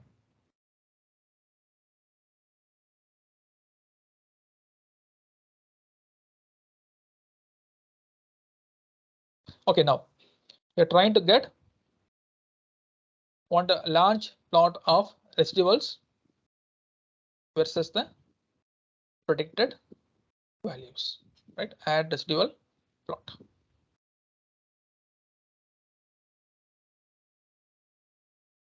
Okay, so this is what we wanted to do now.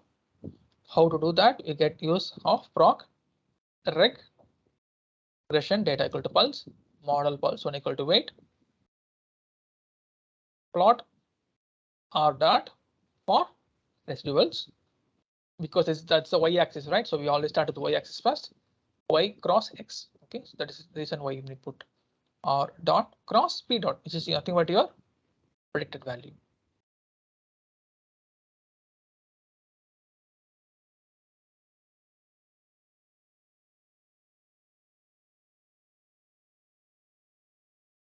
Okay, so is everybody trying this one?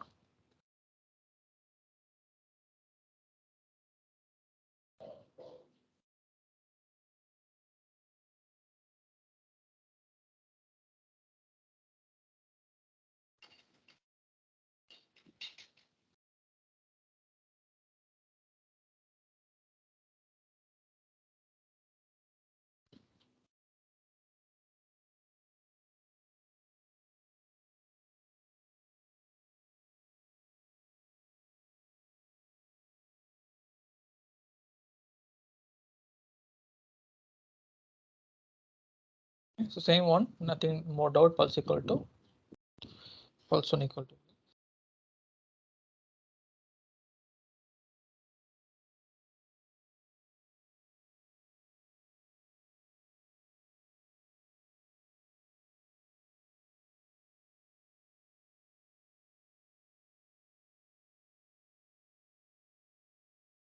We R dot and P dot. Okay, plot.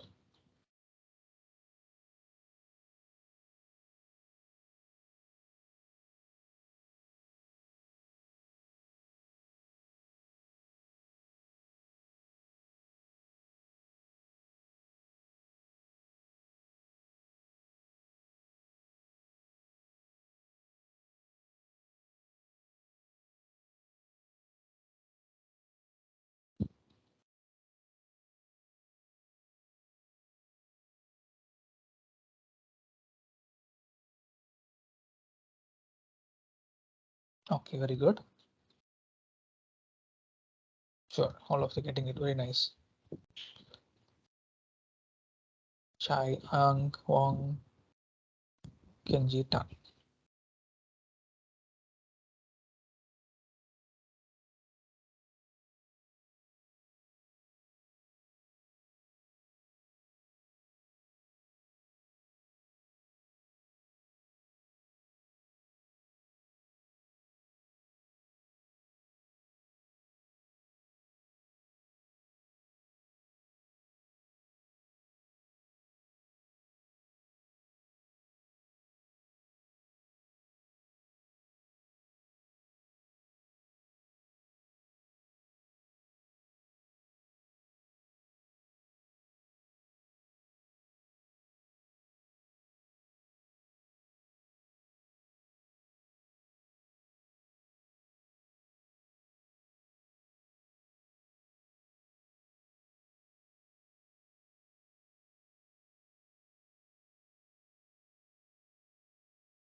Okay, very good.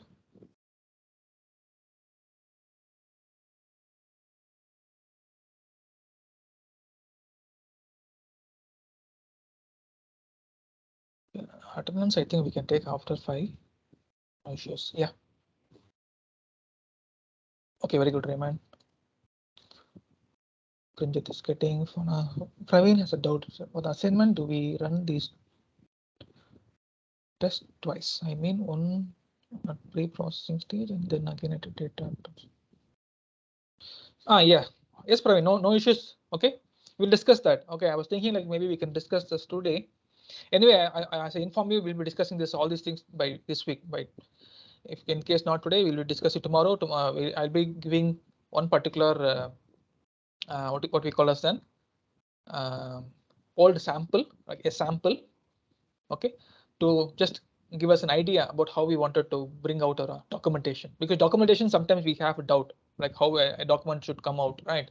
So now we know the process, but how to bring a document, I can just give you a sample of it, right? So you can just say whether you want to put in table column before and after, right? Or if you want to just say how I'm going to process from the past to present. Is it okay, Praveen? Noted, sir. Thank you. Thank you, Praveen. Because I feel like if in case I'm just jumping from here to there, like showing all the examples of what are things we need to go for the documentation before finishing this, then there's some sort of a lag.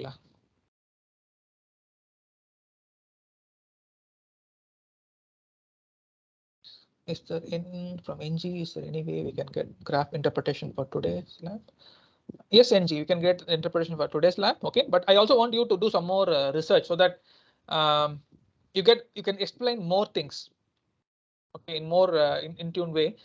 Okay, so for our interpretation for today, I can explain, no issues. Okay, here I think that is also what is Lokshan is trying to ask about R dot and P dot. Yes, because there are some of the standards that we use for residuals. We use R, for predicted value we use P. Okay, so these are actually, as the name suggests, we are talking about how we are interpreting the values. Okay, how we are trying to get those data that we are fitting into the model, and how actually they are trying to give us an interpretation, because here all our things is based on our model output. Okay, that is the reason why we are talking about a reg, because when you say reg, it's automatically we are talking about the regression model, right? That is what we insisted in the beginning, right? Because we are talking about the regression model, right? I think there was somewhere.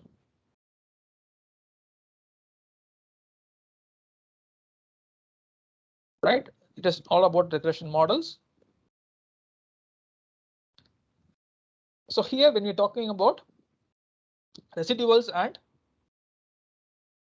predictor values, okay, so you just need to get understanding about the model first, right? So what is your understanding here? So here when we say there are more data points, right, that are above the particular regression line, right, we usually call them as positive values, and those that are below the regression line we call them negative values, and those that are actually very near to the regression line, or that is which is actually fitting the particular data. So we are able to see that when more data is more towards the line, the regression line, then it's actually a very good model, right? Or our actual data is playing good with our particular model. So here we are not doing any change of tuning the model, or what we're trying to say that we are not testing or training our data, right, for fine tuning of a model. So here we're just trying to interpret the details about our actual data with our predicted data, right, and our residual value which we are expected to propose, right? So here we can see more datas, right? Or actually it's something like we can just say, okay, some of the data points are very near to the data lines, which means that our data is progressing good with our particular model, right? So that is how we are trying to interpret the particular details here, because we are not doing anything with fine tuning the model, or we're not doing anything that we are just trying to get discussion on the data points. Is it clear, NG?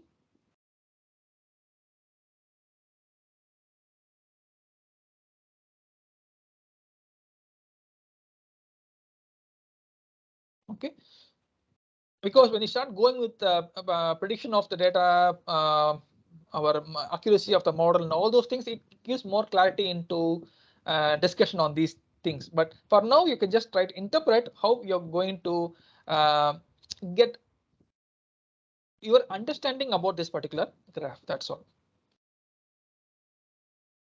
Okay, nothing more than that.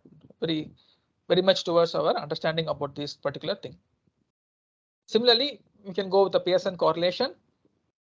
So for this, we are using the COR, CORR procedure. We'll compute the Pearson correlation, right?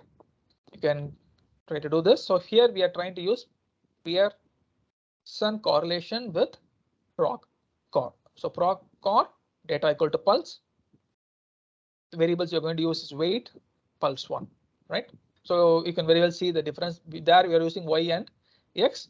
So here we're just trying to get only the variables, weight and pulse. So Pearson correlation coefficient, the probability is greater than mod R or under HO or HO. Okay, so in Pearson correlation, right, we'll talk about the value of the Pearson correlation coefficient, which gives us to our understanding. Okay, so can you execute this and check first before?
So with this, you can get some understanding what is happening here. So as we discussed before, most of the points are actually below, right, not above, because we cannot get.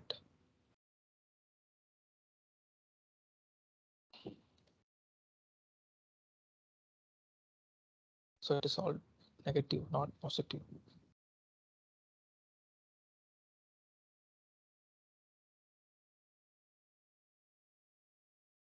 Okay, no issues.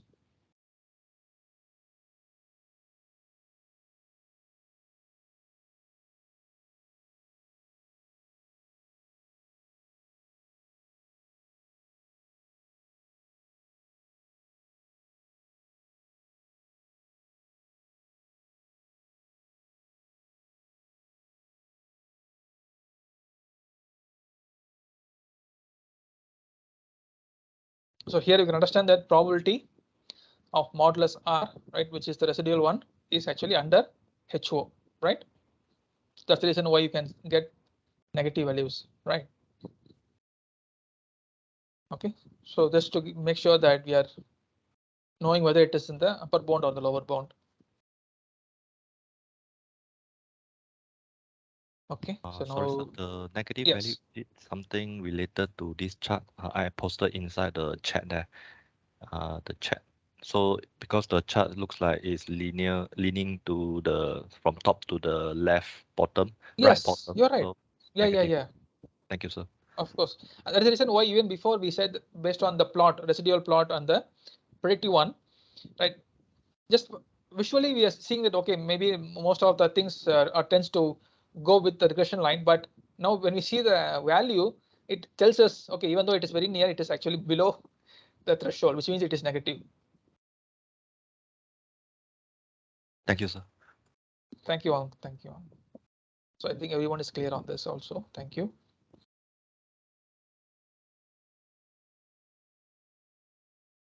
So this is actually goes well with our understanding, right? Okay, now we have a very good exploration on explore relationship between pulse 1 and smoking status. Okay, very interesting one. So box plot of pulse 1 by smoking status. We want to create two box plots side by side, one for smokers and one for non-smokers. So there are several ways to do this, and we will illustrate it too. First, using the box plot procedure. So proc box plot data equal to pulse plot pulse 1 cross smokers, right? So however we run this code, no output is produced, and we receive the following message in our log. Okay, which means proc box plot data equal to pulse plot pulse 1 cross smokers run processing beginning for plot statement number 1 error. The value of the group variable smokers are not sorted, increasing order in the data set, right? So I think we once again get our understanding, right? Why we actually go with, whenever we go with our, you remember, right? Whenever we go with our IQR interquartile range, we need to sort it, right? Only then we can go with getting the median and then getting our 50%, 20% LB and 20% UB. Remember LB, UB, that story is repeated here. Okay, so thus we need to sort first. So what we do? Proc sort data equal to pulse by smokes, run. And then what we do? Proc box plot data equal to pulse, plot pulse 1 cross smokes, right? Then we get this beautiful one. Okay, so hope everybody try to do this. Correct my interpretation if I'm wrong. Since r equal to minus 0.1, it indicates a negative correlation. It means the value of pulse 1 tends to increase when the value. Yes, yes, Liu, correct. Of course.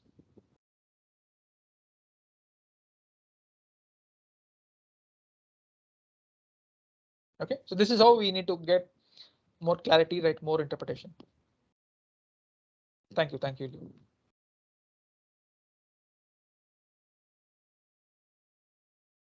Okay, so I think now all of you are very clear why we want to sort, right? Sort. And then go to box plot, right?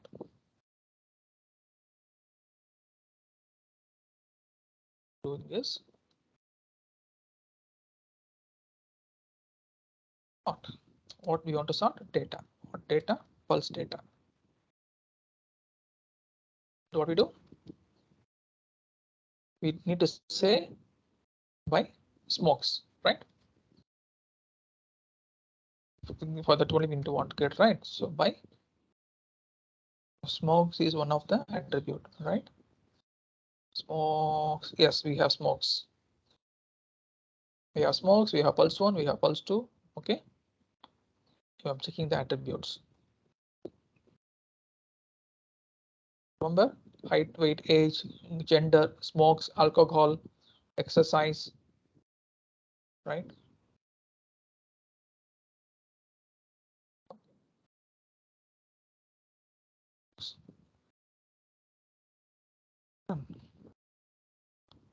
Okay, is it running?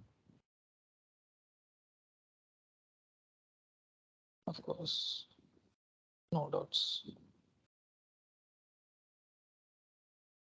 Okay, we have 1 until 2.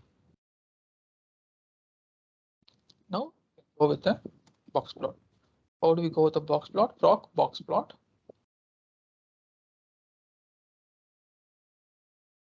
Data equal to pulse plot y comma x, which means pulse 1 comma smokes.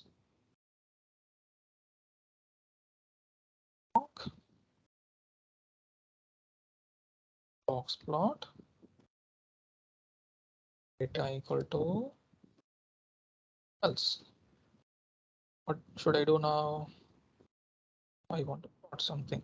What I want to plot?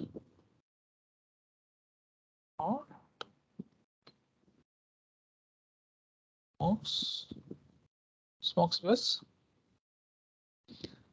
I want pulse 1, right? Yeah, pulse 1. It's not smokes, pulse 1.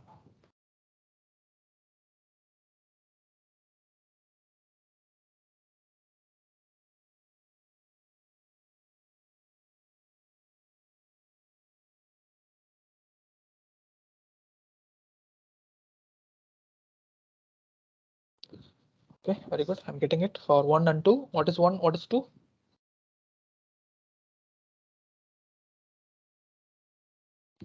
Anybody can get us the answer? What is 1? What is 2?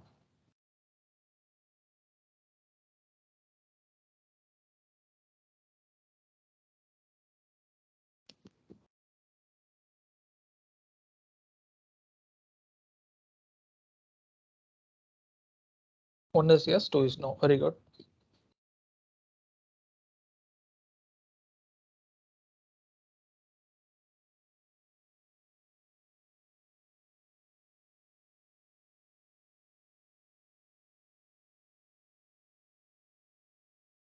Need to get to our understanding about the data, right? Is the data? Where did we see the data?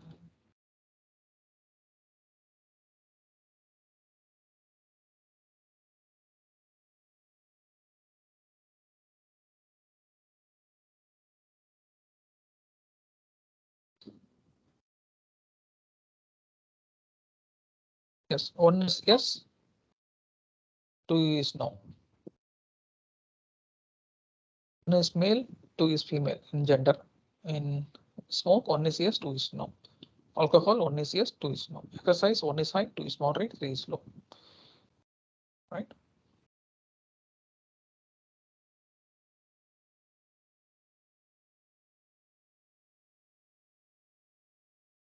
Yes, very good. Thank you, Chai. Thank you.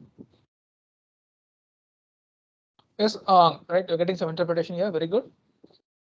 From tech target, very good. How about others? Are you getting the box plot?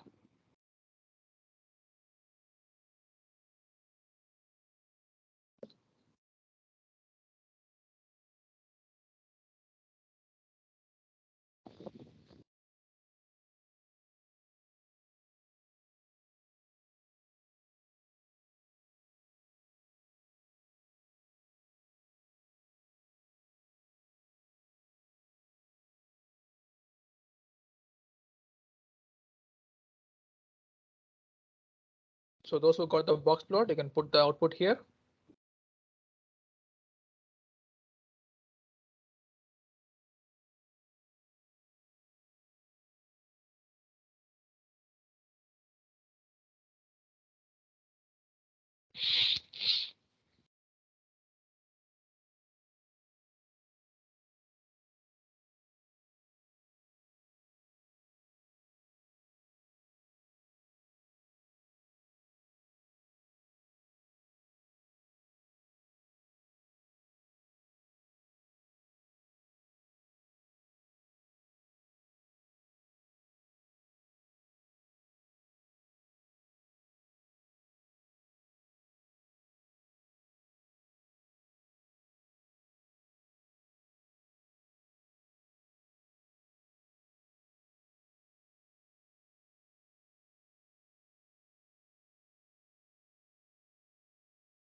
Okay, very good. Okay, very good.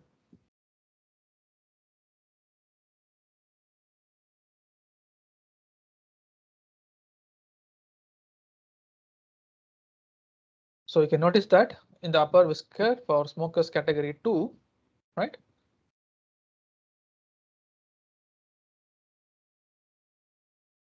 It's quite long, right? And does not show outliers.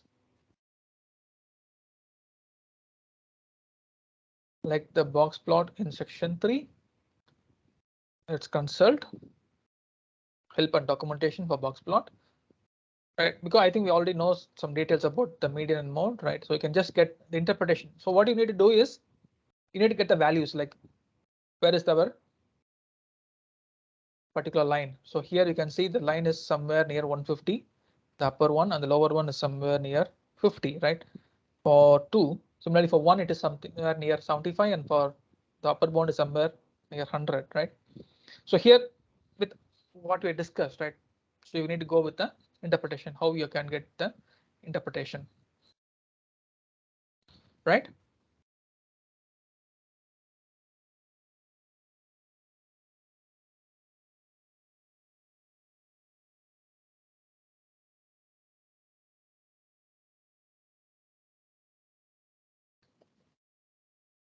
So the box plot procedure is a SaaS for statistics product. So click on the example tab and choose creating various style of box and whisker plots. It turns out that we are just constructing a Skeletal, right? So a style box plot.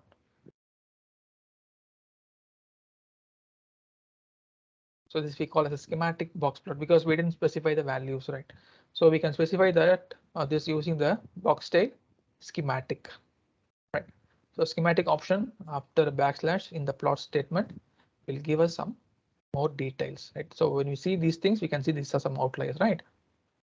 So you can use now the schematic one. What you're doing, like how you're using /reg, right? In our previous scatter, here just use box tail schematic.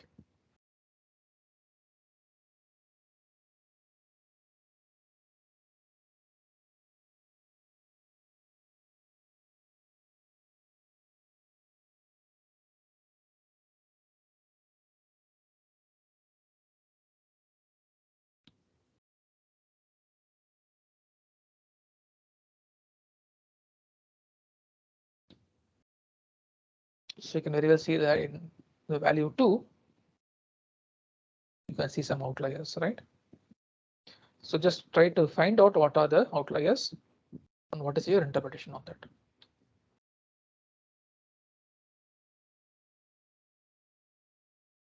Okay, so if we click on the syntax tab and choose the plot statement, we can get more detail about the options available in particular the box tail options, right? So they're just giving you what type, different types of things that you can make, like what are the values that you wanted to populate, right?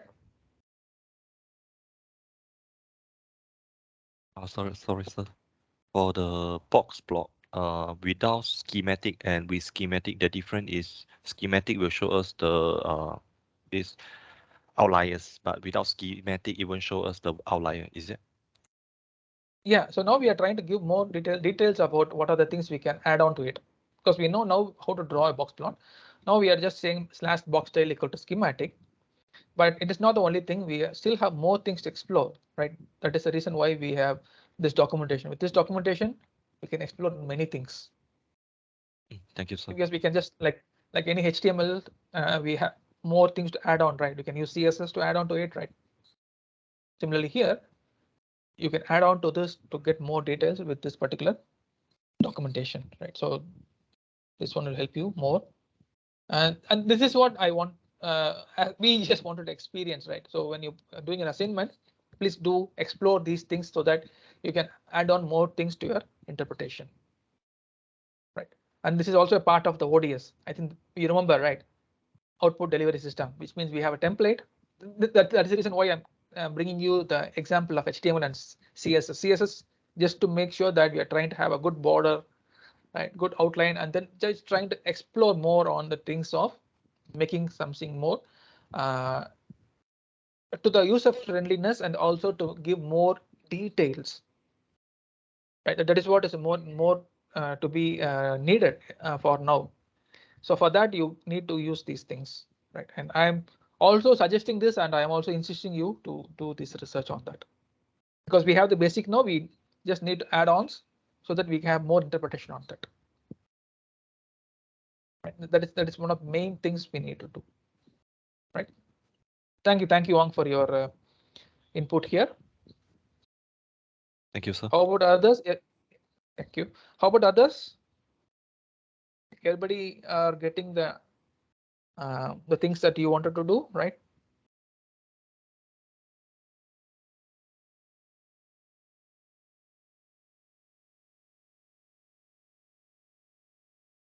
Okay, fine.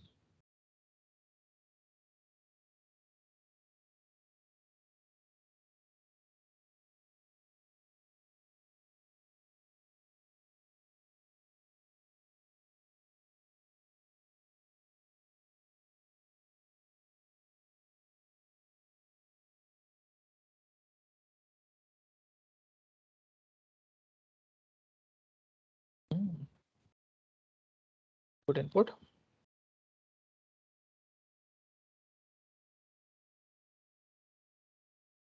Yes, for interpretation, yes, correct. But you also need to put some more words like a story. Thank you, Log.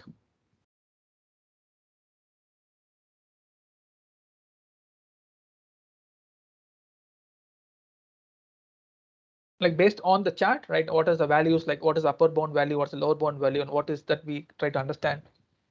Okay, all those things you need to put based on your data set. Okay.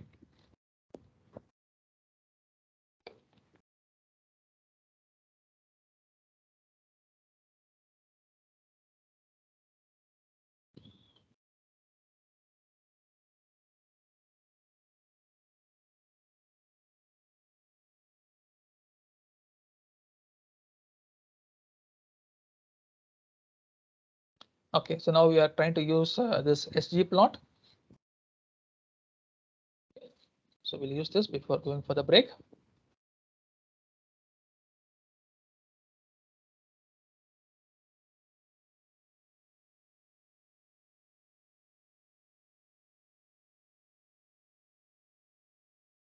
You will see that in SGplot we are using the box. Okay, the box equals 1.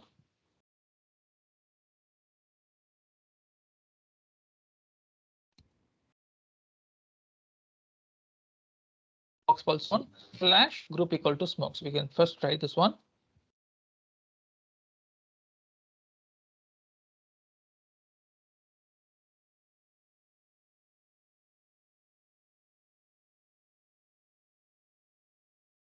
Okay, group equal to smokes.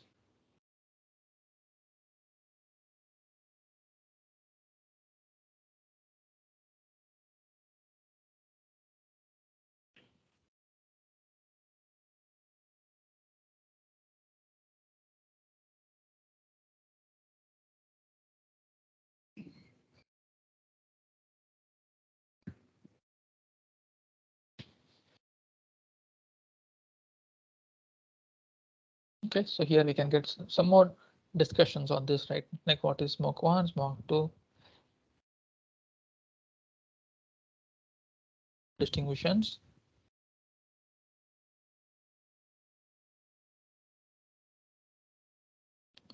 Yes, this is what.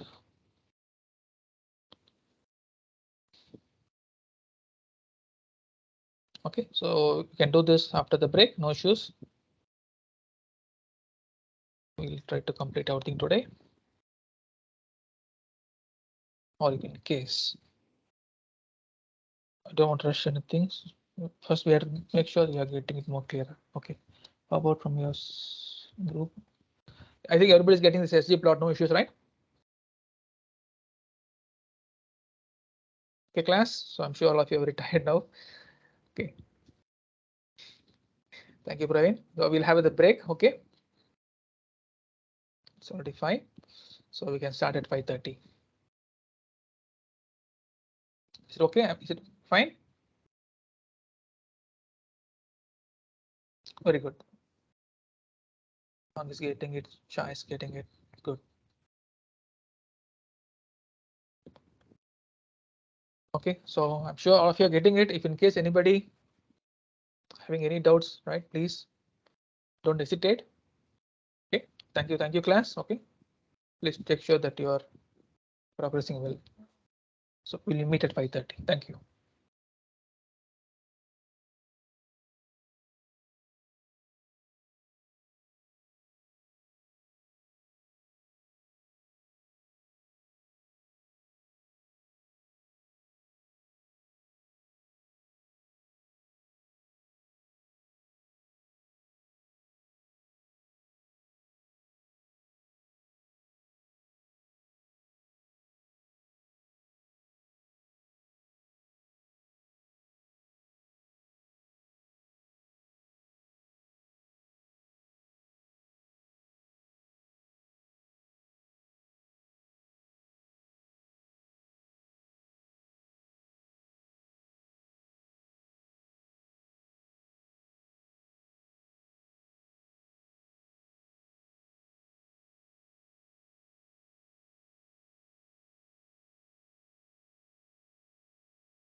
Yes, Lucian, I'm giving you this particular blog. Okay, I'll share the screen.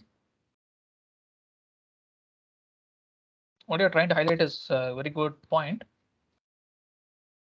because we have VBox and SGplot. Okay, so that is to be noted. How we can draw histograms, right? We can also have VBox and SGplot. Okay, and you do have some more interesting things that you can adopt.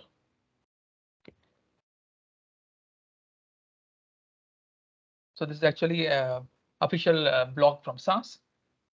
Getting started with the SGplot, because I think we discussed about the other more options that we can go do with the box plot, right? So this is more towards the particular data set. Okay, it's a health data set, clinical research thing. Okay, so where it has given some more clarity on it.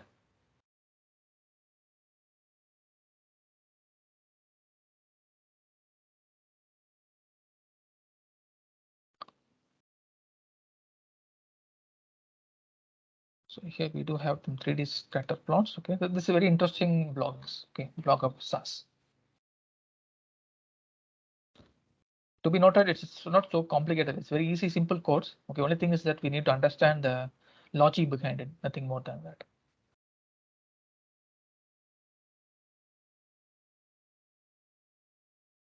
Okay, hope you're getting it.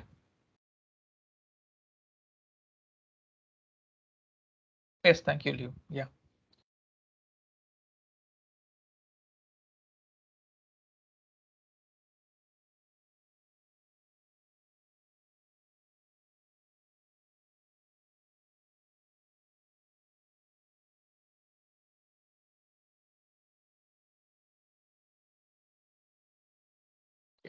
Hope others are also following. No issues, right?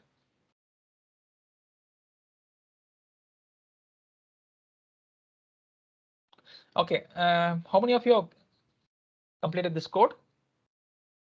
So I think you just need to recall the format, like how we used for the new student, new STU. Here we are having a format, values, smokes label. So smokes label is just the format label name. Okay, where 1 equal to yes and 2 equal to no. And now we are just using the proc box plot, data equal to pulse, and plot is pulse 1 star smokes. A box tail is schematic. Okay, and format smokes is smokes label. So we are using the format smokes label. So we just wanted to put the label not just 1 as 2, because I think before I raised this question, right? What is 1 and 2? And then we wanted to go check back the attributes, whether what is 1 and 2, right? So here we just put 1 as yes, 2 as no, right? And then we label smokes as smoker. Okay, and pulse 1 as initial pulse with B bar M, right? So when we run this code, right, we can get something like this. Okay, where we can see initial pulse B slash M and smoker as yes, no. Right. So how many of you are getting this?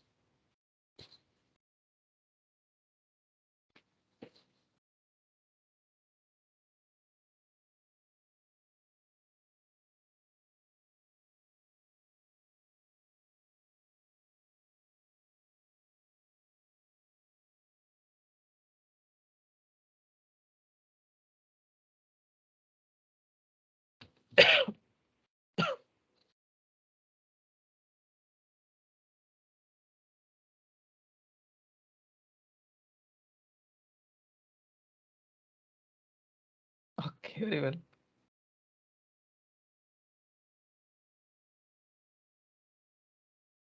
Dan has given a different way. Good.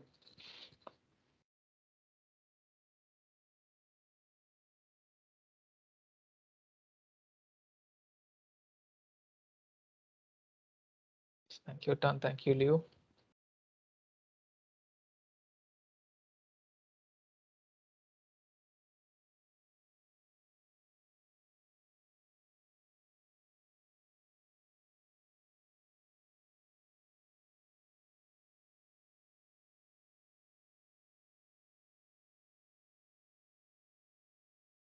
Hope everybody's getting this, right? No doubts.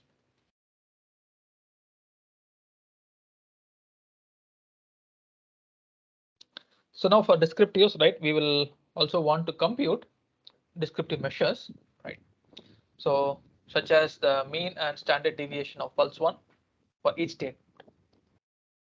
Because we know that for each group we wanted to have this type of thing, right? The discussions. So again, there are several procedures we can use. So we'll illustrate with means. Okay. So proc means data equal to pulse. Class is smoker. Variables pulse 1.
Means is data pulse. Class is smokes.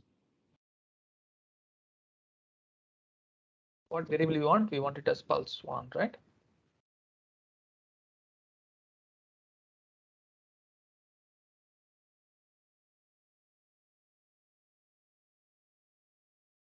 Let's block this.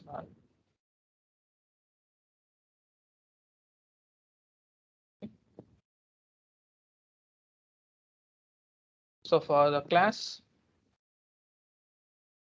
smoke, right? So that's the reason why we have this separate entity smokes as a class, because we had only two groups, right? 1 and 2. So we put that groups as class, right? Yes or no. And what is that variable that we wanted to go with? Pulse 1. Right? So for class or group 1 for S, right? Because I think we understand that S means smokers and 2 no means non-smokers, right?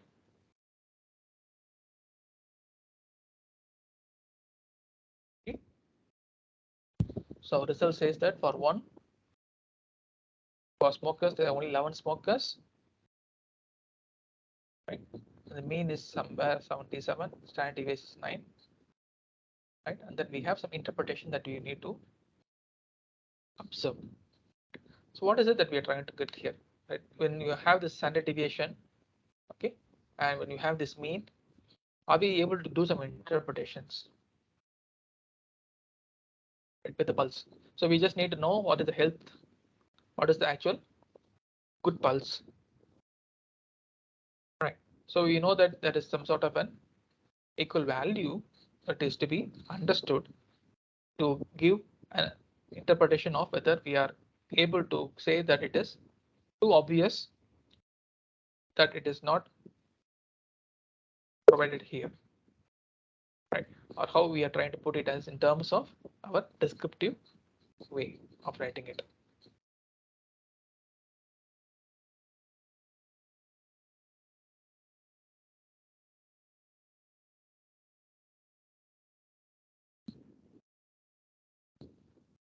Okay, is everyone able to follow? Any doubts so far?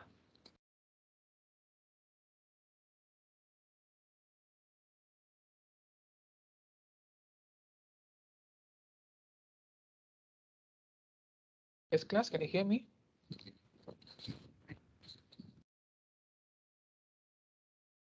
Okay, no problem.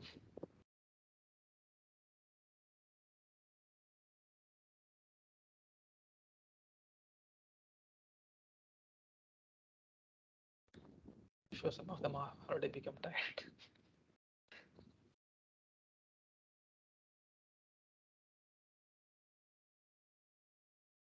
Thank you. Gong, Chai, Anpo, Liu Xin, Dan.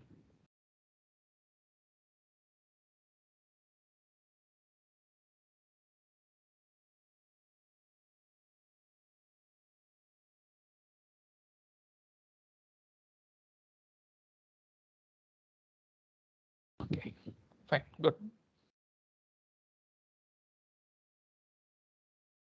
So we're getting this value, right? So if we want to just the number of observation, mean and standard deviation to print, specify the statistics described in the proc means, right? So just put proc means data equal to pulse, n number of observations, mean space STT. So only those values will be populated, right? Others will not be.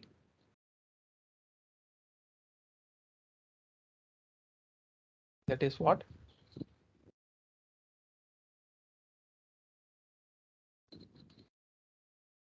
Okay, no, Viresh is also getting it.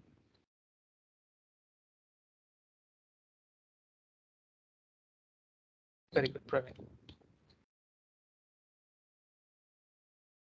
We are getting the reason towards the why we are trying to do these things, right?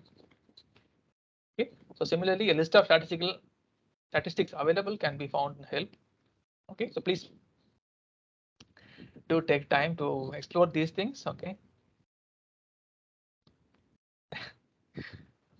find time so that you can explore other things that is found. So we can have CLM, NMIS, number of observation that is missing. Okay, in CSS we can have range, it's CV skewness. Okay, max, sum, mean, all those things. Just try to get some understanding. Okay, you can just try this later.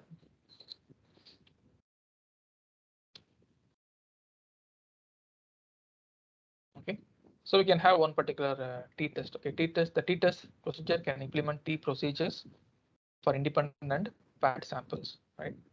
So syntax is here to have a small understanding, right? How we can go with that.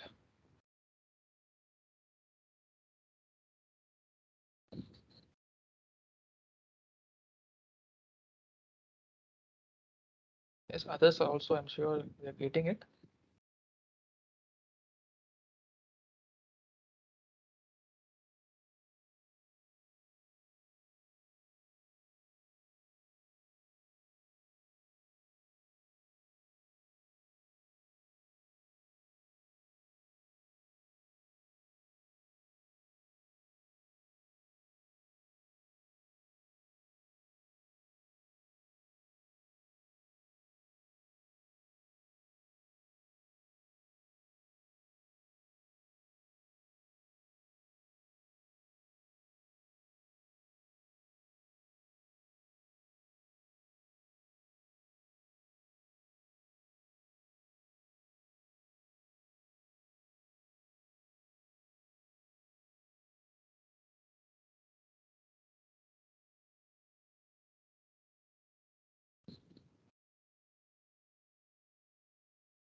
Okay, very good.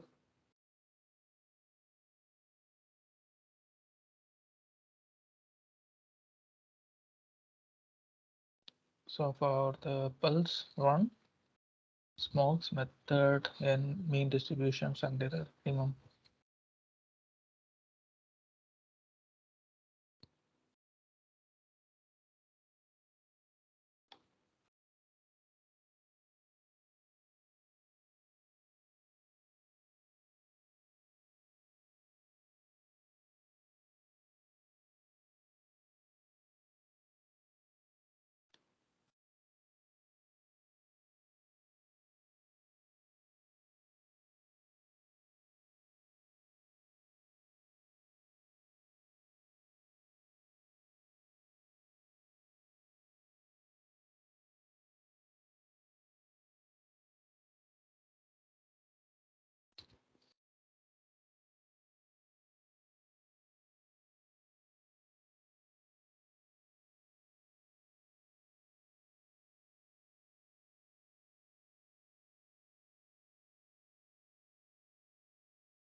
Yes, Praveen. So what does kernel refer to in the distribution plot?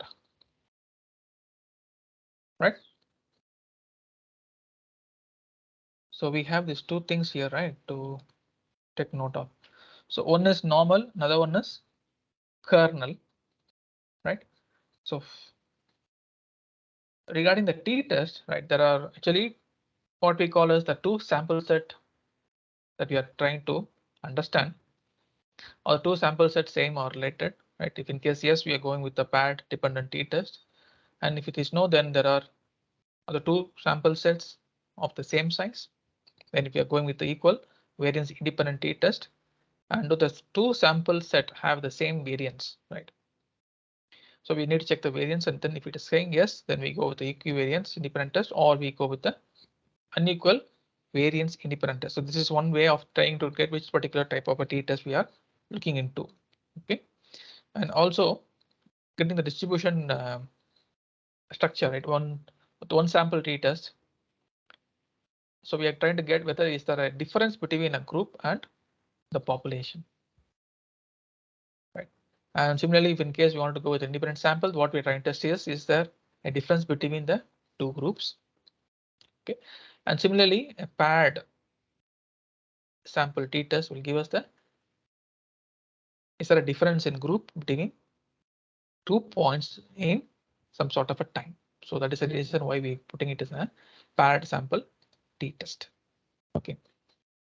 So since there is a many type of t-test, one sample t-test, independent t-test, paired t-test for SAS, how do we know which t-test to be used? Yes, fine. So that is the reason why this has been implemented. So which particular type of a data set that you're using?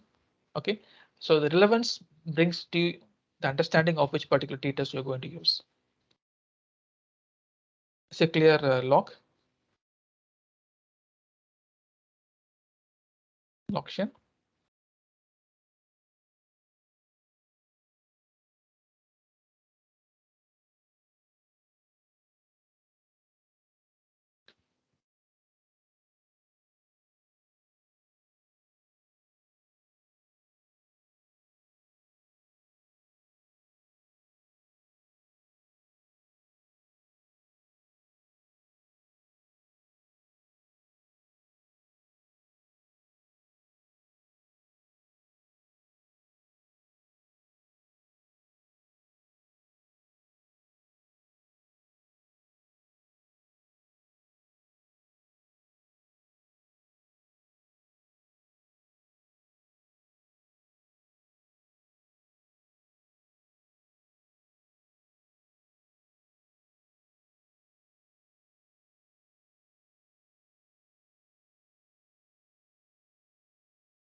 I'm just downloading something regarding the t-test, okay, to give it more clarity.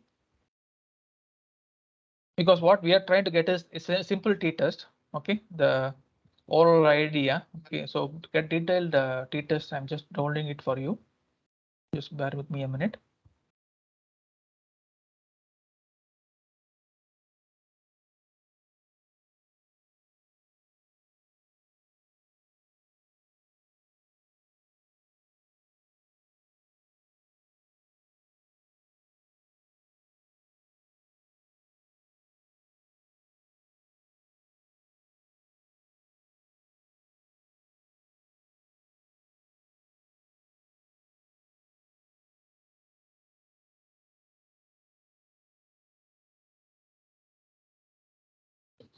For your SAS, you can just use the simple t-test, okay, nothing to complicate with. but for your general understanding, I'm giving you this detailed PPT.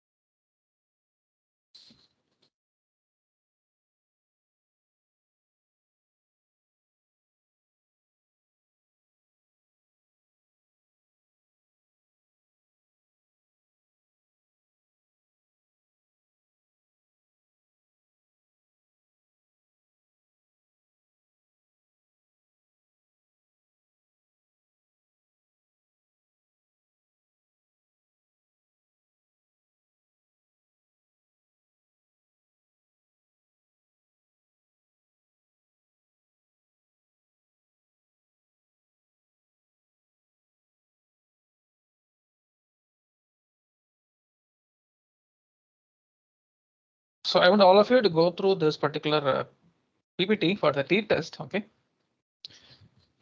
To just explore the t-test, because I'm not sure like how many of you are into statistics as such. Okay, so this is actually some sort of an introduction to get more into t-test. So please download it. Okay, just go through it.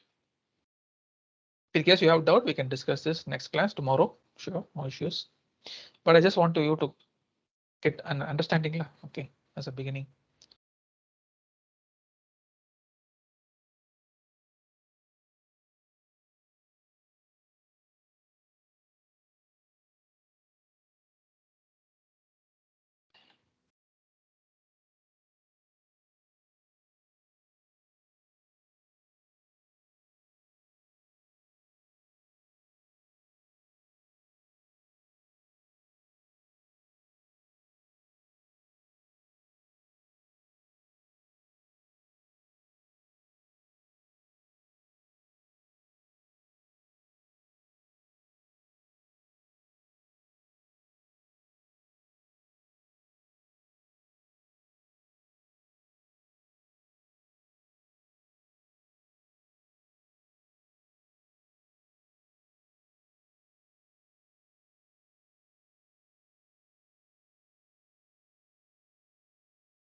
Okay, I'm sharing attendance.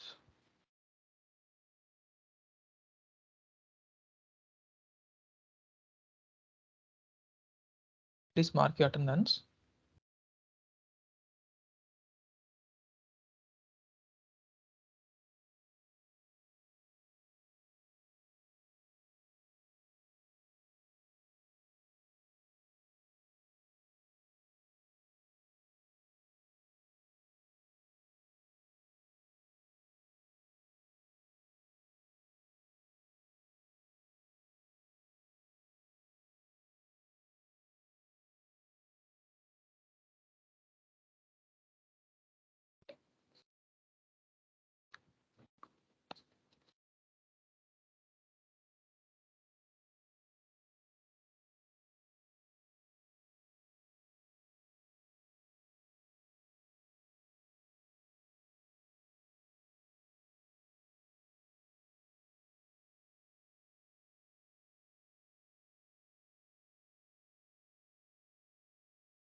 Junita Merlin John. Yes, sir. Okay. Thank you.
Arul Teban.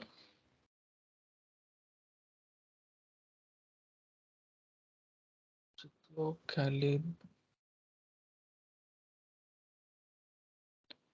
No, Sabrina.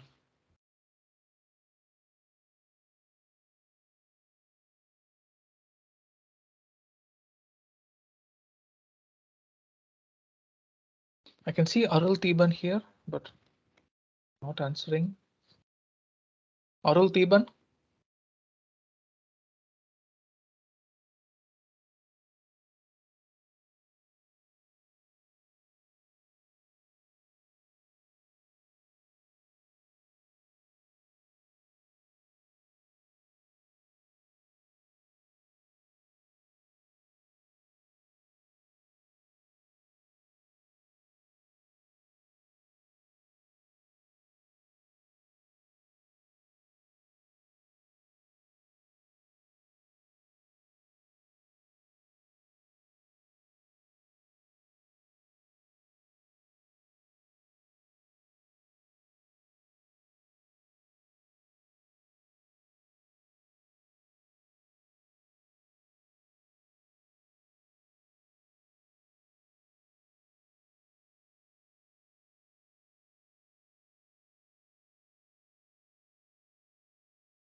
What's the class duration today?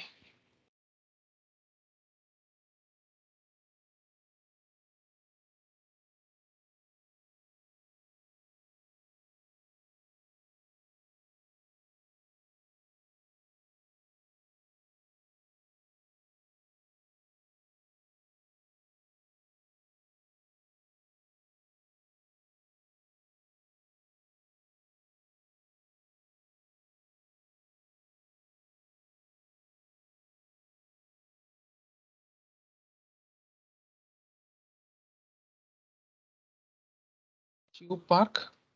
Yes, sir. I'm here. Thank you.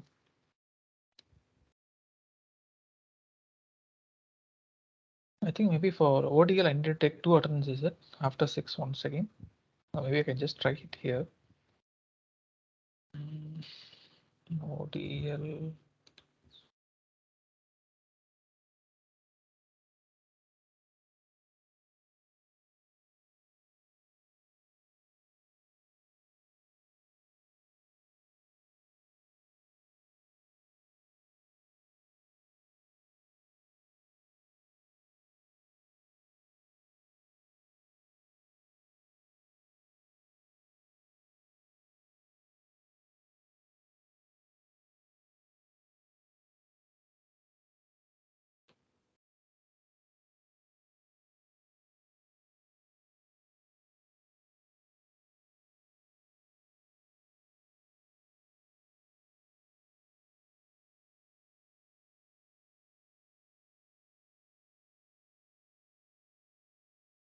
Okay.